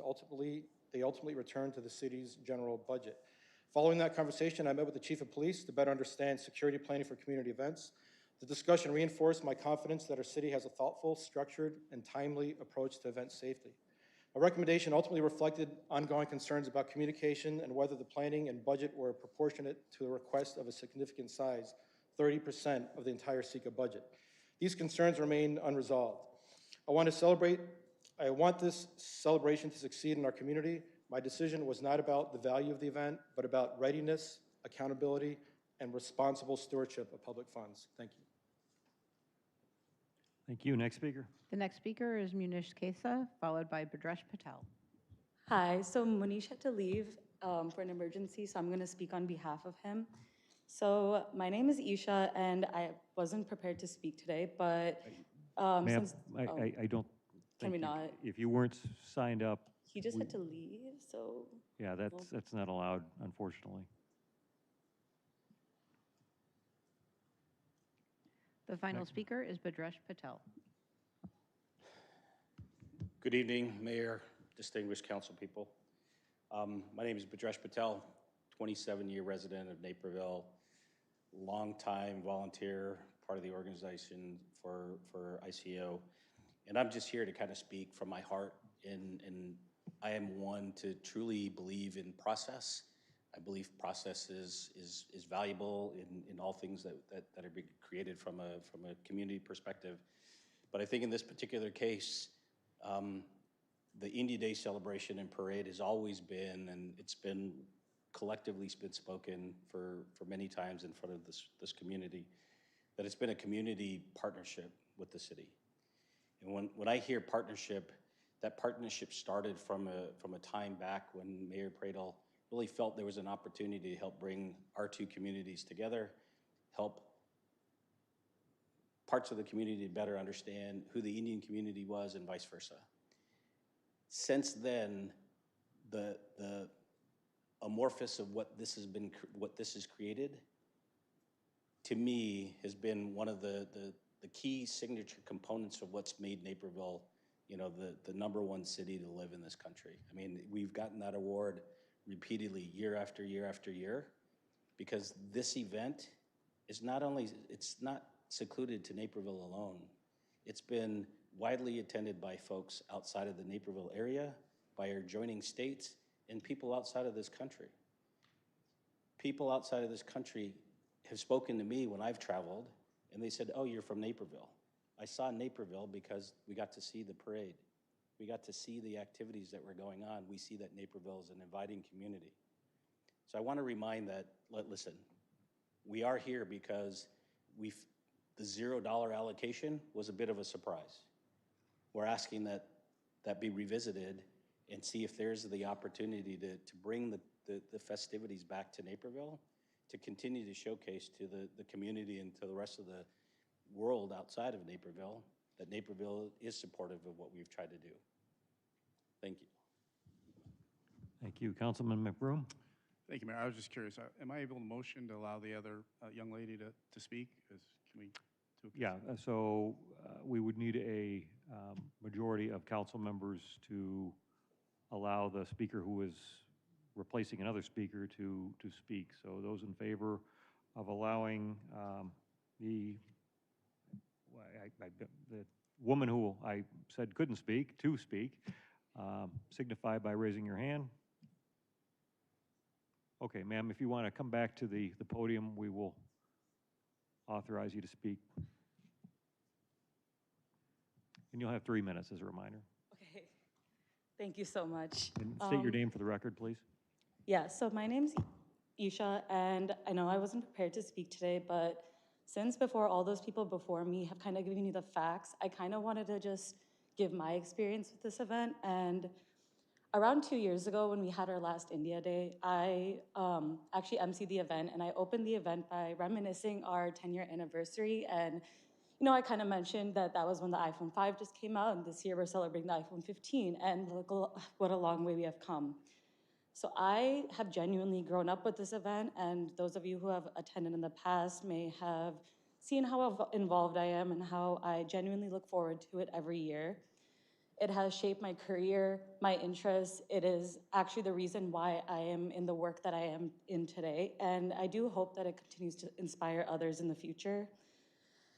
So throughout the past 11 years, I have also left Naperville. I have went to college. I've went to different cities for work. And this has been a constant in my life. And I've been able to get so many different friends from cities, from places around the country, and even around the world to come and experience this event and see that a city like Naperville can have such a huge, a beautiful, and a community-focused event that's also completely free and so unheard of anywhere else in the world. While I don't doubt that this event will continue to be successful anywhere that it would be, I do hope that we are able to carry this long tradition of having it in my hometown as well as my team and all my family's hometown. I can give you numerous other reasons why and how good this event has done for me and for the city, but I do want to say that for the 14-year-old girl that was able to experience such a grand event celebrating my culture, my community, to see that same city that was able to give me and so many like me a feeling of pride and hope and just so much happiness, to deny our funding is truly heartbreaking, and I do hope that this doesn't happen. I also do hope that we do have this event this year and in Naperville, and I'm able to announce the future releases of the iPhones and for many years to come, as I was able to do past years. So thank you so much for your time. Thank you. Any more speakers? Council.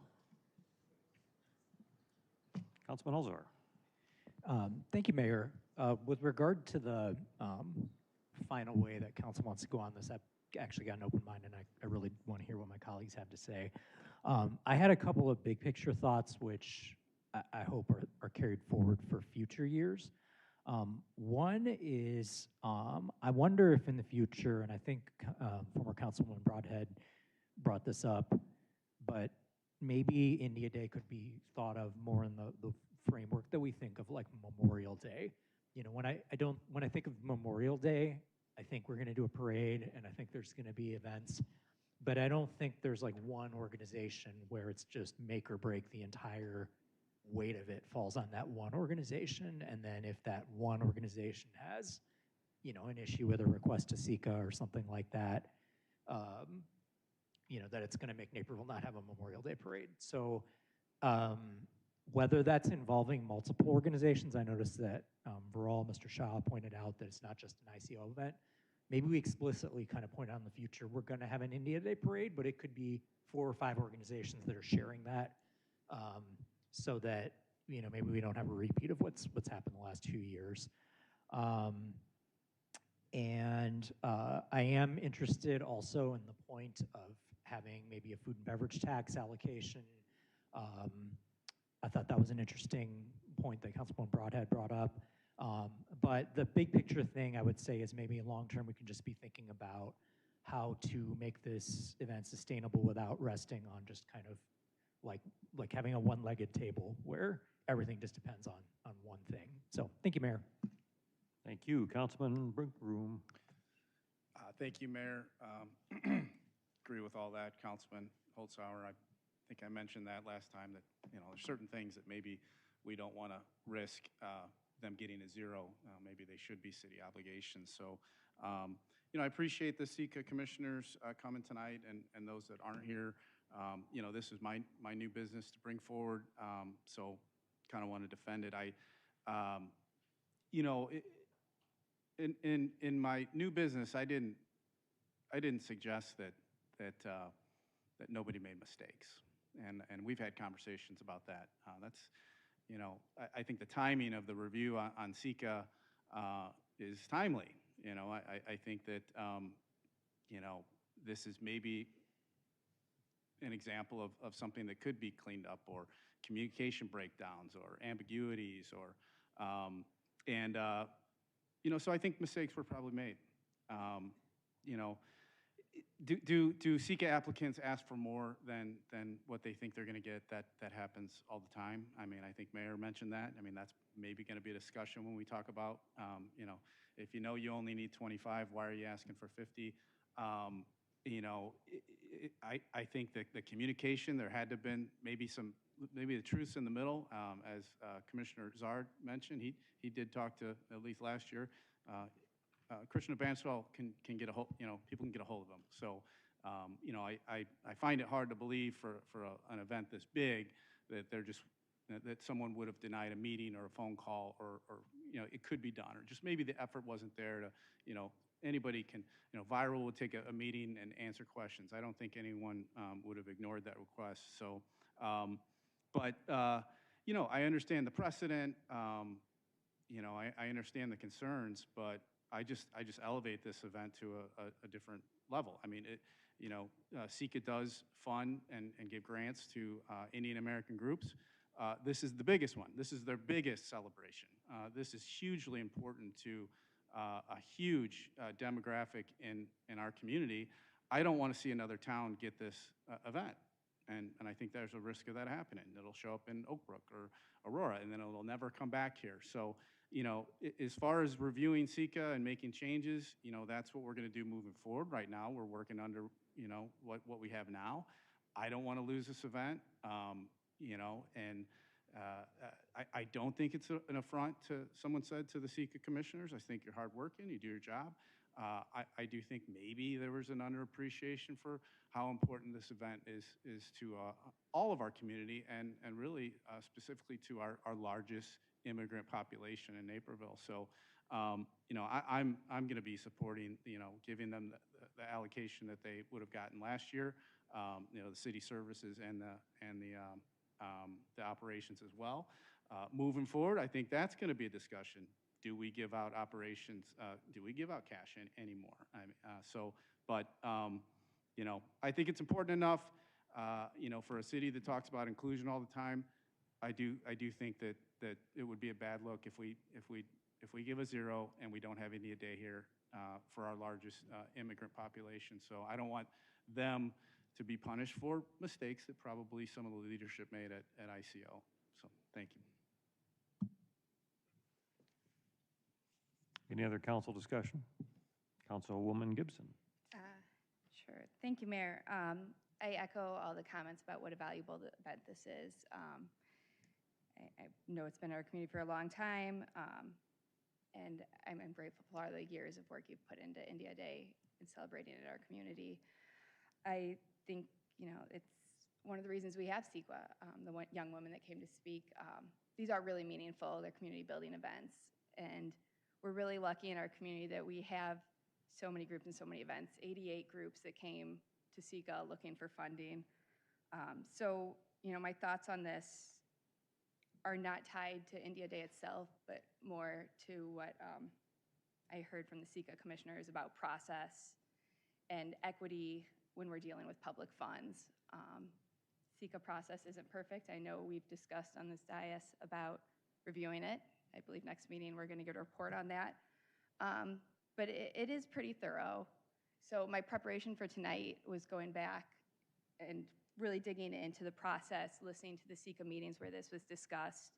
There was a Saturday meeting where all the groups presented and made their case. And a lot of the stuff I heard tonight, including, you know, the reworking that maybe we need less money than we originally said, that would have been a really helpful discussion to have with the SECA commissioners. So that way, in the process of this pot of $1.2 million, it could be equitably discussed between the 88 applicants. The December meeting, where SECA actually discussed the allocations and set the allocations, it was also discussed on the dais that if a group was unhappy with the allocations, they could come speak to council before the February 17th meeting. So being involved in the SECA process, you know, that also was mentioned multiple times.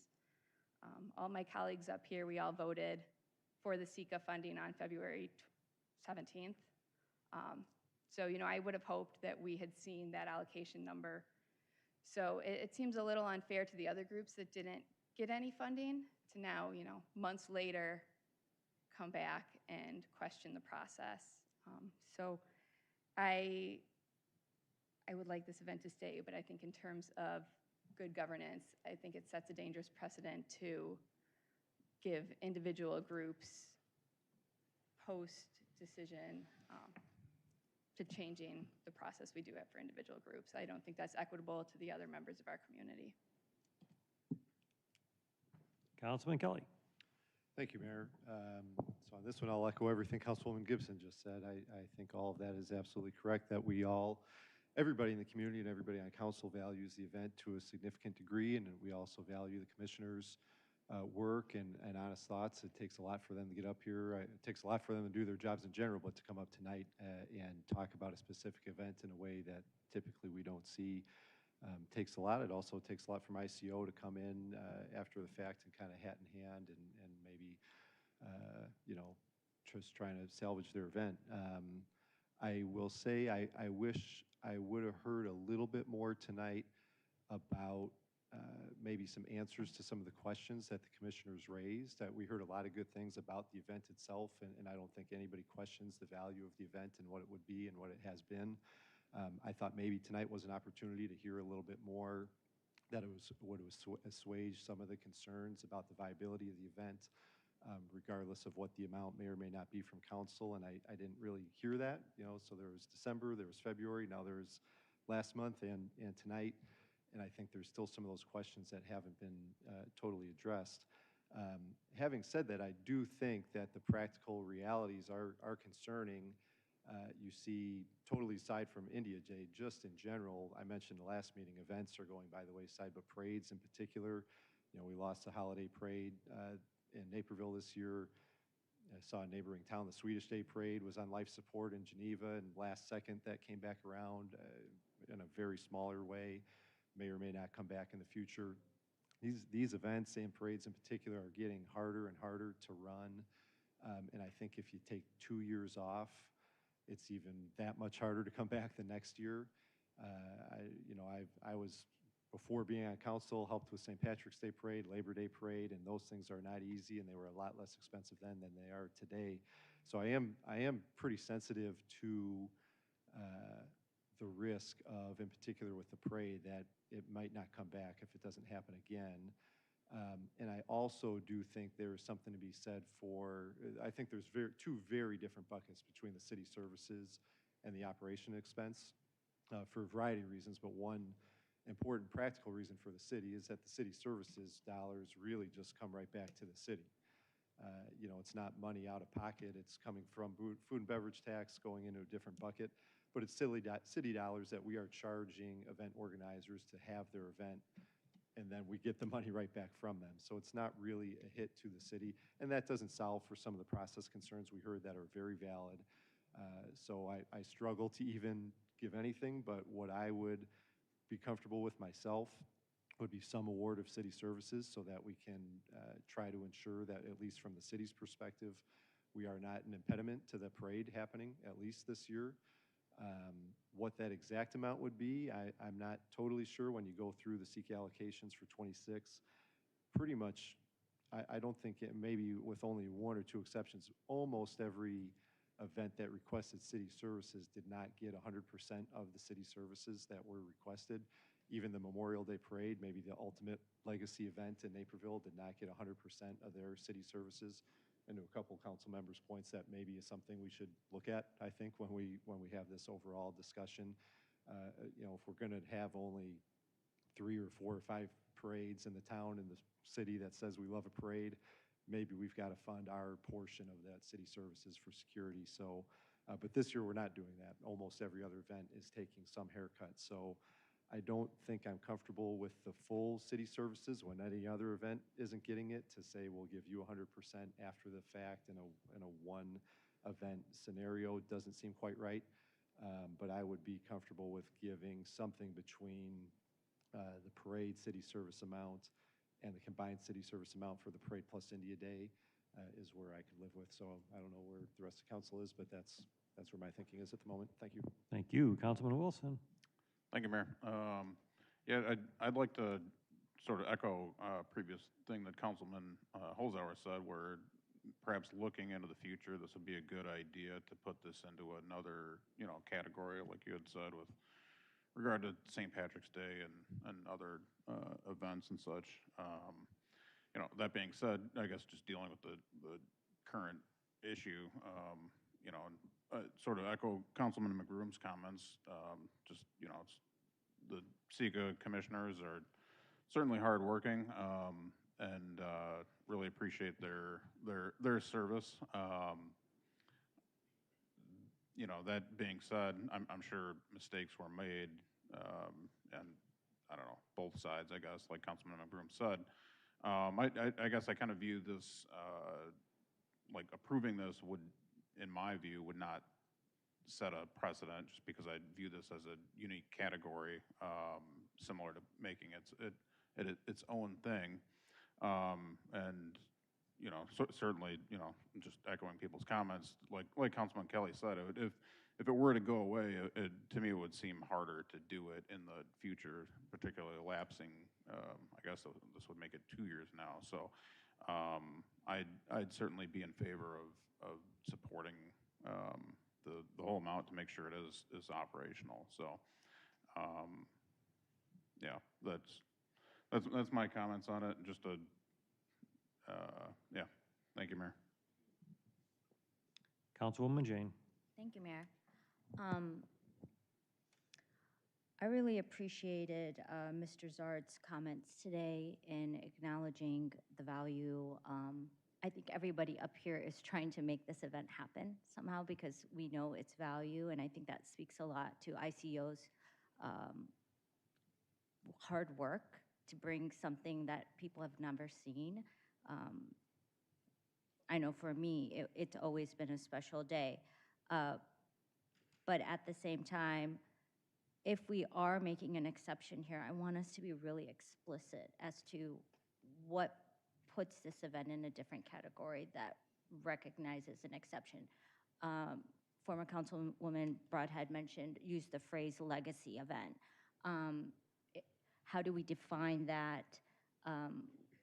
How would we put India Day into that category? Those are some of the things that are on my mind as we're thinking about process and precedent, because I know Swadesi Mela also came and asked for a revisit. What differentiates their ask versus ICO's ask?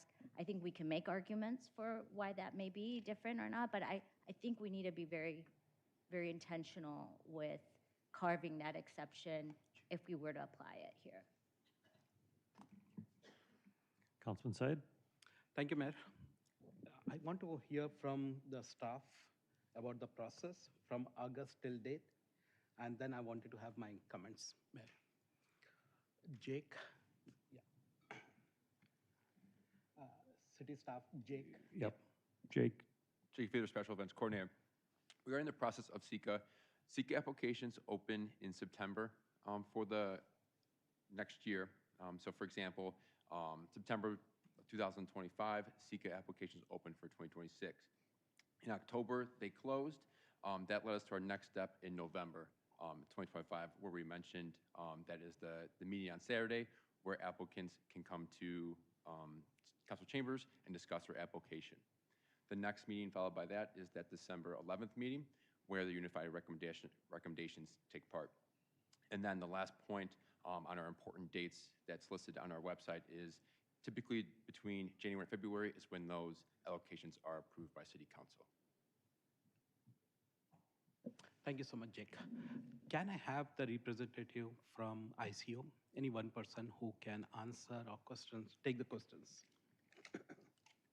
Mr. Shaw. Yeah.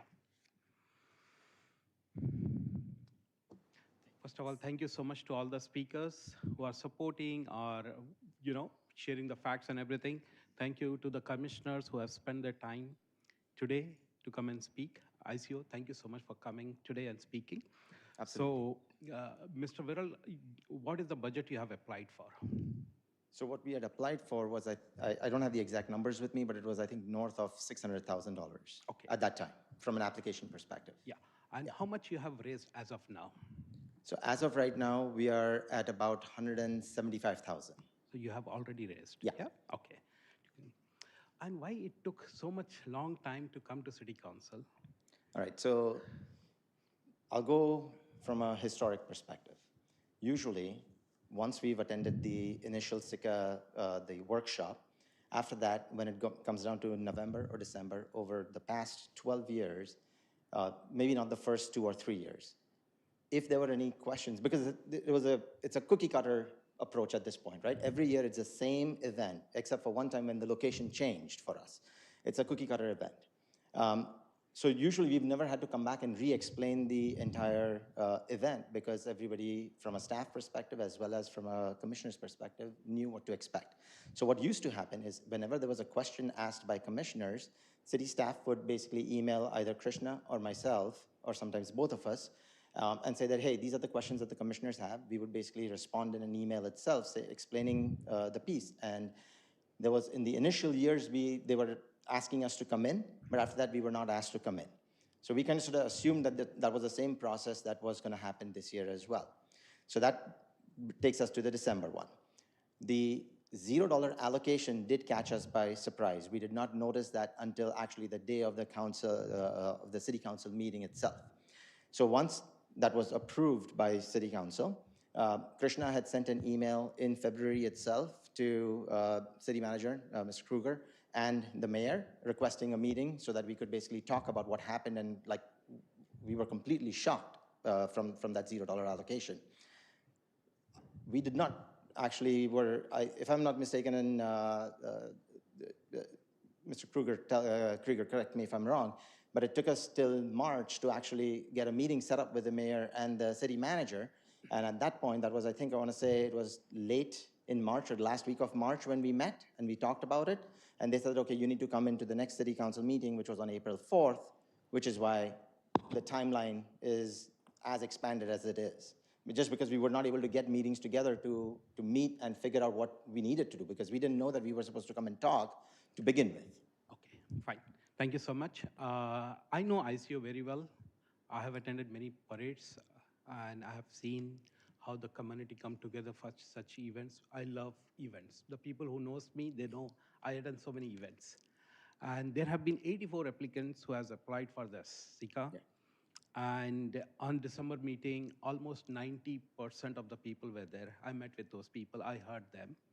And the person who has applied for 400,000 SICA funding, that application was not there. So a lot of commissioners, they had a lot of questions just because last year you have canceled this event.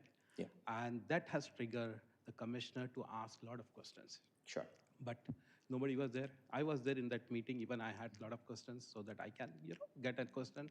Based on that, we all can take it forward. But there was nobody. So my only concern is, Viral, that such a signature event, you all have carried for so many years. And last 2 years, things have completely changed. As a leader in the community, it's a signature event for you, for the community, every Indian community. Everybody looks forward for it. I was looking forward last year to attend this event, and it was canceled. This year again, I was looking forward to attend this parade and the event. Again, we got into this situation. So how do we manage this for future events? What is the guarantee that this will not happen again? How do we manage? If you were to talk about the history of the event, if you look at it starting 2015, the only year where we did not have a mega event other than last year was during COVID times, at which point, even though COVID was on, we were able to at least do a parade. It was a small parade that happened through 2 neighborhoods, but we at least did something from that perspective, which shows the commitment of the organization to doing an event that's of quality. If you've noticed from 2015, each year, the event has become bigger, bigger, bigger, bigger, right? All the way up until, except for last year, the year prior. I mean, you've seen the crowds. You can see any picture at any point in time. We are a volunteer organization that's able to pull all of this off without any extra funding from the admissions perspective. No participant is coming in, or the people who are attending, no attendee is paying anything for it. So I understand, I'm getting to your point, right? So last year, in April, when we met with the city, so like I think one of the commissioners did mention that from a meetings perspective, come March or April, a bunch of meetings start getting set up. There are tons of tabletop meetings that happen. And in each of those tabletop meetings, we go through each department fire, police, park district, to talk about what issues need to be covered. For the most part, we talk about, and there's also post-event, we have a debriefing session to say, okay, what happened, what worked, what did not work, so on and so forth. So in April or March or April of last year, that's when we were informed by the police department that, hey, last year your event was big. We have concerns. We would like you to put a fence around it, and we need you to have metal detectors to check people going in and out of the park. And we would also need you to have a clear back policy, because now that's become a standard across all events from a Naperville perspective. So when we found out about it, and I believe, Don, Krishna, you and I had that conversation at City Hall itself right after that meeting, that there is no way, because the pricing that we had gotten for fencing, metal detectors, additional security, as well as, imagine the lines of, we've got 10,000 people that show up to our event. We are going to have 3 ingress-egress points, which means we have to have multiple metal detectors at each of these points. You've got to think about the food vendors. Are we going to scan all the food carts that are coming in because they're going to prepare food offsite and bring it in? There was no way we could raise another $120,000 in April for an event that's happening in 3 months. Fine. Viral, So, okay, let's move forward with this thing, So you have asked for 8% of your total budget. So by chance, City Council does not approve. What will be your stand? Like, how do you move forward? So we are essentially going to have to go to another city where we might be able to get the support that we are looking for. And I'll play all my cards here. So Oak Brook, I think Councilman McBroom mentioned, so Oak Brook Police Department does not have any fencing requirements. They're okay with an event of our size, right? They've got their park district and their police is able to support the event of our size. From an Aurora perspective, we've already started having conversations with River Edge Park. It is fenced, but it comes with the facility itself. And so basically, we are also starting to talk to other places so that we know where do we stand, because come this meeting or whenever the City Council decides to make that decision, we need to know what our options are. We want to do the event no matter what, right? Like, we've got to make that event happen. Our hope is that we can actually perform those functions here in the city where we know what we are doing, and we've done this, for 10 years. Fine. Thank you so much, Viral. So this thing is, we all love having events in Naperville. We don't want to lose any event because of Sika, city, or any other reason, definitely, But we have the best commissioners on Sika. One of the finest commissioners I met there with rich experience, who have been engaged in the community for 25 years, 30 years, who have served on different positions. They have spent 6 months reviewing your application and other 84 applications. And out of that applications, around 6 people have got zeros.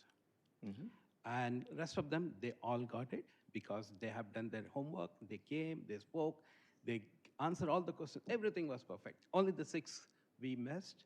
We were not able to fund those people and all those things. How fair it is to fund only to you and not to fund to rest of the 5 events? Right. So I want to answer that question in 2 question form, right? As an organization that's based on volunteers, we don't believe in lobbying. And I believe that should not be the case for any organization. We shouldn't be expected to lobby commissioners or council folks to say that, hey, my event is coming. Hey, can you please support my event and make sure that I get some funding? That should not be the case, right? Your point is valid, that yes, we did not come.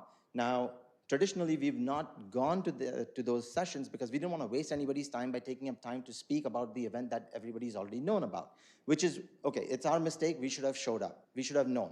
But when somebody says that, oh, we were not able to reach the organization, I do have a problem with that statement.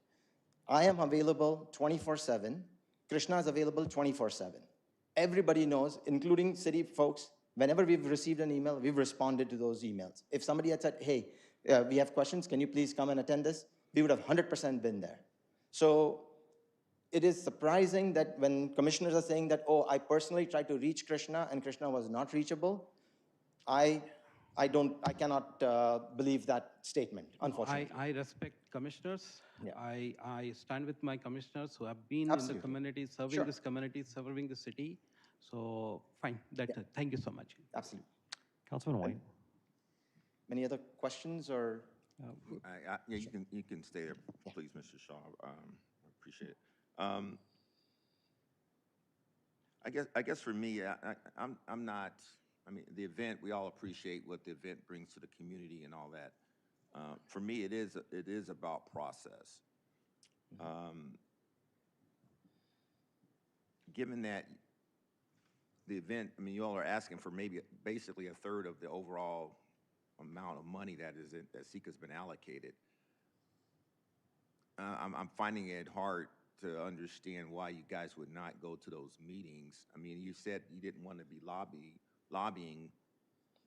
Essentially, that's what you're doing right now, though. You're lobbying the city council.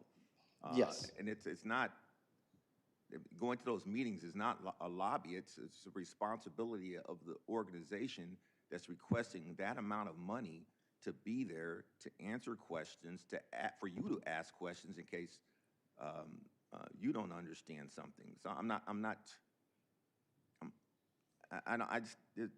just not getting that piece of it. I mean, you guys had a responsibility as the leaders of the organization to be there, just for that. And because we weren't there, we're finding ourselves in this position right now. Right.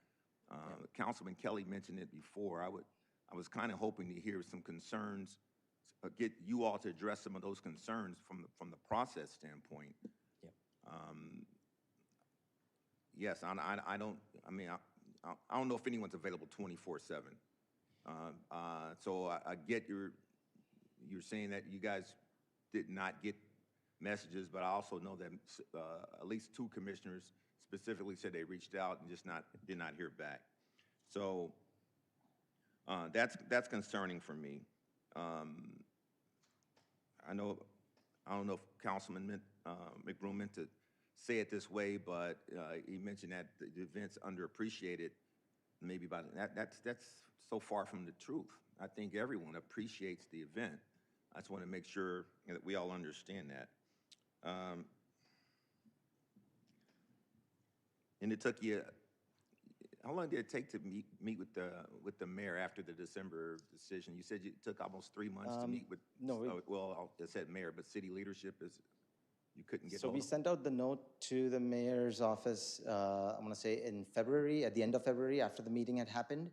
And we met with the mayor's office and Mr. Krieger at the end of March. And that's when the April 4th meeting was the next one available for us to come and talk. Okay. Okay. I see, Mayor, I see Mr. Myers, Tom back there. I know he's one of the commissioners. Can I have him? Sure. Thank you. Can we hear from Tom? If he's willing. Mr. Myers, you want to come to the podium?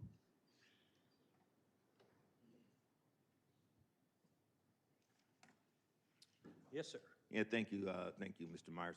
So a lot of questions have been around the process and so on. I'd like to hear your perspective as far as how that process went as a SECA commissioner.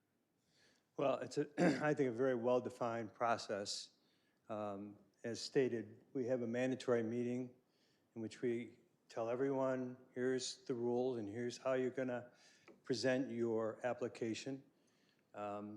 Everyone has to be at that meeting, and I think everyone was, right, Jake?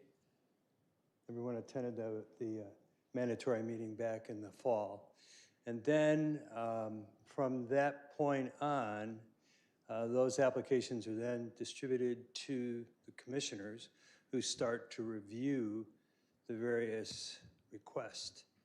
And at that point, we have a meeting in December here in the council in which we have the opportunity to ask questions of those organizations. And they also have 3 minutes to kind of give a quick synopsis of their event. The India Day group did not show, as you've heard. My biggest question there is, we made recommendations in December, and it's public, what was the result of the allocations, and it was a 0. And then it came all the way to the council, it was still a 0. The council approved it. Still, no one from ICO was there to defend that. Now, all of a sudden, the last minute, they're in requesting support. My biggest concern is it's a slippery slope. You know, we have I think we've already had one other organization that said, well, if they're going to get some funding, then we want to get some more funding. You know, it's a concern. I too like the event. I've been supporting it from the bank in the past. I've attended the event. I was sorry that it didn't happen. I think it's unfair that that group has put you and put the Sika group in this position. We shouldn't have to be here because that organization didn't follow along. And I think it's unfair to put that burden on the city council at this point to amend it. Did I answer your question? Absolutely. Thank you, Mayor. Anybody else have a question? Okay, thank you. Councilman Halsauer, second round. Thank you, Mayor. Very briefly, yeah, I appreciate Commissioner Myers' points. The discussion of the importance of process. When we're talking about something like allocations from Sika, I think what we're talking about is laying a foundation to build upon. And when the foundation is frankly this horribly set, it kind of reminds me of the discussion we had about Century Walk a few years ago, where instead of answering some fundamental questions, we just allocated money, and then years later, we were still undoing the problems that came with that. I was trying to count, you know, basically votes as I was listening. You know, I don't have this mathematically figured out, but by my count, this may get a 0. So I would float out there that with regard to what Councilman Kelly said, I would be comfortable with funding services, city services, but only for the parade. As I mentioned at the last meeting, as an April JC, I know what it's like to organize both a parade and an event. I think it's not feasible to try to shoehorn in an event when already the planning has been this delayed up to this point. So the amount I'd be comfortable with, if it gets to 5, it would be $24,738, which is what would fund the parade. So thank you, Mayor. Councilwoman Jane, second round. Thank you, Mayor. A question for Mr. Viral Shah, if I could ask. Mr. Shah, I know there were several options presented to council, and then a 4th option that Councilman Kelly offered. Of those floating 4 options right now, and also Councilman Holzhauser presented, is there an option in there that would guarantee it happening in Naperville, since you're looking elsewhere? Or like if we do agree to 25K or 49K, is that still gonna meet your needs to do it here, or has that decision already been made? No, the decision has not been made, but at the same time, I do know that if we have to pay the full city service amount, and you know the other $34,500, that's just basically going to increase the burden on us to raise that much more, which means we are looking at another 35 plus 24, so another $60,000 on top of the overall $400,000 that we have to raise, right? So there was a year where whatever Sika allocation was given and all the money that we had raised, we as volunteers had to pay out of our pocket. We had to land up paying about $1,800 per board member times 22 board members that we had at the time to basically fill the void. So now the question becomes that we as a volunteering organization, should I put the burden on my board members to fill that void or not? So again, like I said, the decision has not been made, but it would be extremely difficult for us to raise another $60,000 on top of what we have to already raise. I mean, if you know, the purses have gotten tighter over the past few years. We've been lucky enough where Patel Brothers has been our grant sponsor year after year, but to get an additional $60,000 at $2,500 or $5,000 from a sponsorship perspective, I've got to get another 15 people lined up to be able to give me another $5,000 per organization. It's going to be extremely hard. So I I guess cannot what- guarantee that it'll happen if you just give me the city service money for the parade. But we haven't made a decision that yes, if it's not the 83, then we are gonna not do the event in Naperville at all. We do wanna, figure out where we'll land up, so. Yeah, I guess my question is trying to get to,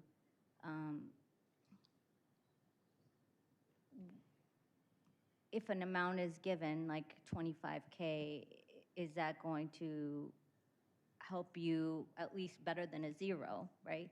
Move forward, given the process and all the things that were discussed, right? The alternative being a zero. Would that be enough to keep it in Naperville? Or is that not gonna, I don't kind think of what that's I'm gonna trying- happen. And I'll be honest, right? We cannot do just the parade in Naperville and do the concert and the rest of the things in a different city. It has to go together because it's a day-long event. There's no way for us to slice and dice it from that perspective, right? So, and just doing the parade by itself, it's a day-long celebration. By just doing a parade in the morning for 2 hours, people who are coming and we have got a lot of people that come from outside of Naperville. They come for the entire day's festivities. They come for the food. They come for the concert. And now if you're not going to be able to do all of that, it's going to be an extremely hard spot to be in. So there's no interest in just doing the parade if the finances. We've not don't talked come about together? just doing the parade and canceling the rest of it. That we've not discussed it internally. That's something that we will have to discuss before I can give you a 100% answer on that. Okay, thank you. Councilwoman Gibson, second round. Thank you, Mayor. I was just hoping for clarification from staff. In option 1, the funds listed for city services, that's the full requested amount, correct? The $24,738 for the parade? It's the full requested amount. The 24,738, that's the amount provided, I believe, from the special event staff for what their estimates for city services would be. Okay, and then For the to parade. clarify on something Councilman Kelly said, is it correct that the other events that got city services funding, we didn't fund most, if not all of them, at 100%? They all got less than they asked for city services as well? Correct. Okay, so I would have concerns with giving 100% of the city services funds to a group outside of the process when all of the other groups went through the process. I'm sympathetic to a volunteer organization having to, the burden of filling that gap, but every other group that's gone through the SECA process is also a volunteer organization that is funding that gap. So I would not support that. Thanks. Councilman Kelly, second round. Thank you, Mayor. I thought maybe it's time to start pressure testing some ideas on this, if that's all right with you. Yes, I'd just like to get a couple of comments in before you do that. So back at the last meeting, I mentioned that this is a event that has been very successful over the last several years, and the success of the event is what ultimately drove the decision last year from the police department to require more public safety elements to be inserted into the event. I was invited and part of the special events meeting where that information was shared with the organizers of ICO. It was a significant surprise, I think, to the extent of what the requirements were, and they wanted to discuss that at length. We had meetings afterwards, and had it not been for those increased security requirements, I think the event probably would have gone on as was originally planned in 2025. And you're nodding your head, Mr. Shaw. Would that be accurate? Yes, that would have been accurate. Okay. Because we had already raised funds for it as well. So, yeah. Right. So I think there is some legacy to this event. It's gone on for a long time. If it was not a successful event, if it was a failing event, or there was declining attendance or anything else, we wouldn't be here right now, right? I mean, it would be a totally different thing because we wouldn't be having the security question. We wouldn't have a lot of this here before the council. I'm also a believer in that the original intent behind the food and beverage tax back in 2004 with Councilwoman Ellingson brought it to the city council was to provide for city services for these large-scale special events, not to provide operational costs and subsidize events, but to cover the costs of police, fire, public works, so that these organizations could go out, do their thing, leverage their fundraising, and then donate back into the community and create even more good. I thought it was really an outstanding step in the right direction from a woman who I had a real great appreciation for how she thought about things in this city. So with that in mind, my philosophy on all of these SECA grants for special events is that we should only be in the city services business. That's the one thing that we can control, right? I mean, we have the city employees, we pay the city employees, and we can ensure that they get paid, and we don't have to worry about organizations taking operational funding and, you know, maybe they gave a contract to a relative or something else that we can't control. So with that in mind, I think I'd be supportive of the city services funding. Basically was option 1 on our recommendations here from city staff. And Councilman Kelly, I was just going to take kind of a straw poll amongst the council members as far as where people were on the different options. Is that fair to what you were thinking as well? Yeah, I was ready to make a motion even if you wanted that, but if you want us to kind of gauge interest, that's certainly okay with me. Yeah, I think I'm not hearing a lot of support for option 2, which would be the full $83,963. I think there were 2 or 3 people that would be in favor of that, so that's likely not to go anywhere. Is that accurate? Sure. All right.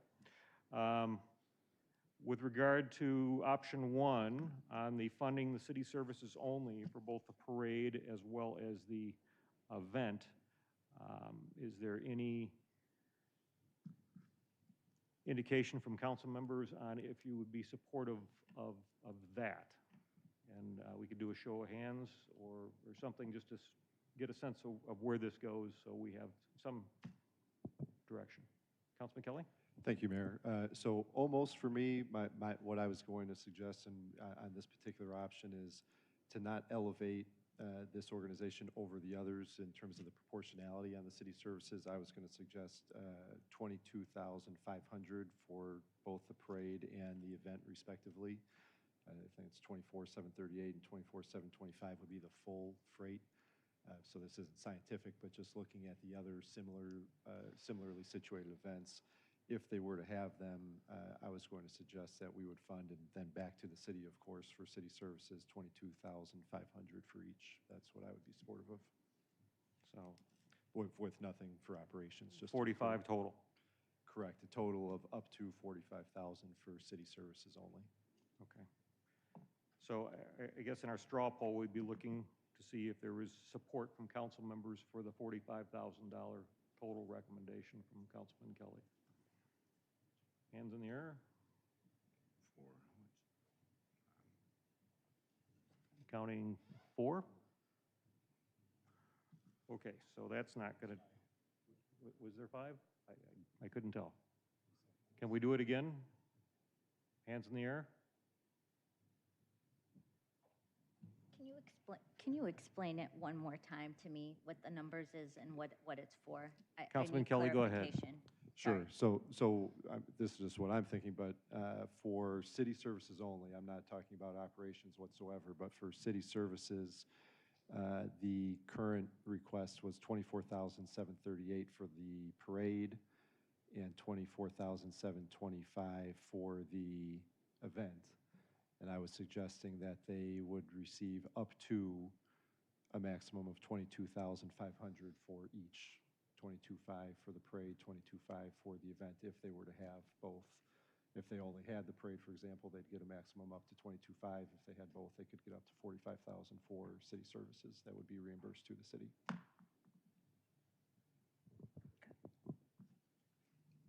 Okay, so there was, I believe, a question about the number of hands in the air there. So you want to try it again? This is the $45,000, $22,500 and $22,500 based upon Councilman Kelly's suggestion. I'm counting 4. Accurate? Okay. All right, so you want to try just the parade only at this point? I would propose that, Mayor. Okay, so parade only at what amount? I believe, Mr. Fiedler, that was 24,738 was the parade amount, is that accurate? Correct. Okay, so the parade only funding at 24,738. Can I get an indication of hands in the air for supporting that? Go ahead, Councilman White. Are Question? you saying full amount, or like Councilman Kelly said with the other one, to have like 22,000, since it wouldn't be funded fully? Councilman Kelly? Which is what I guess. I would like to test the 24,738 just to see where it goes, and if it doesn't, then we can keep working. So the 24,738 amount. Is there support? 1, 2, 3, 4. Are you in the air? There's 5. Okay. So it sounds like there would be support for 24,738 for the parade only. Do we want to test anything more? Any other council members? Councilwoman Jane, you got your light lit? All right, I think we've tested as much as we can test. So I entertain a motion. Sure. Thank you, Mayor. Councilman Holzhauer. That just is presumed. Excuse me, 1 second, Counselor. Thank you, Mayor.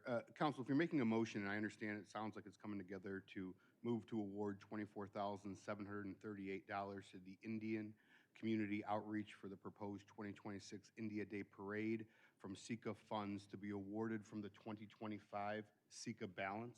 I think it's important for the sake of the motion that it identify the funding source, and I think it's most appropriate for that funding source to be allocated from the 2025 unspent balance. Does that seem okay? I just want to make sure that's consistent. Would it be okay for me to say so moved? I agree with what Councilor DeSanto just said. I think it would, yes. And Counselor, that would be for the purpose of city services. May I restate the motion? Yes. And if you Well, agree, it's then you mayor's can say call, so I moved, think, but yeah. Move to award $24,738 to the Indian Community Outreach for the proposed 2026 India Day Parade to fund city services, and for that amount to be funded from the 2025 SECA balance. So moved, Holzhauer. Is there a second? Second, White. There's a motion and a second to fund $24,738 from the 2025 change order. Roll call. Jane? Aye. Kelly? Aye. McBroom? No. Syed? Aye. White? Aye. Worley? Yes. Gibson? No. Holzhauer? Aye. Motion passes 7-2. Mr. New Mayor. business. Oh, No. okay, can we do a complete recall? We apparently missed a council person. No, we didn't, okay. Jane? Aye. Kelly? Aye. McBroom?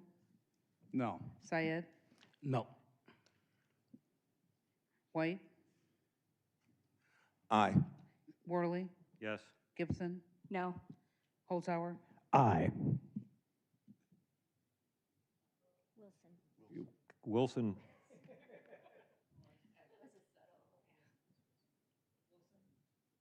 No. Mayor, as a point of order, I may have miscounted in my head. Did the vote actually change between the first round? Yes. Okay, I'm not even sure what that means. Can we maybe get a clarification which vote is the binding one? Counselor?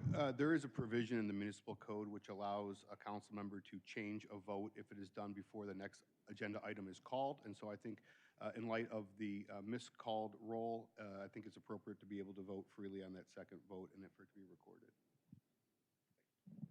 Motion passes 5-4. New business. Councilwoman Jane? Seeing none, may I have a motion to adjourn?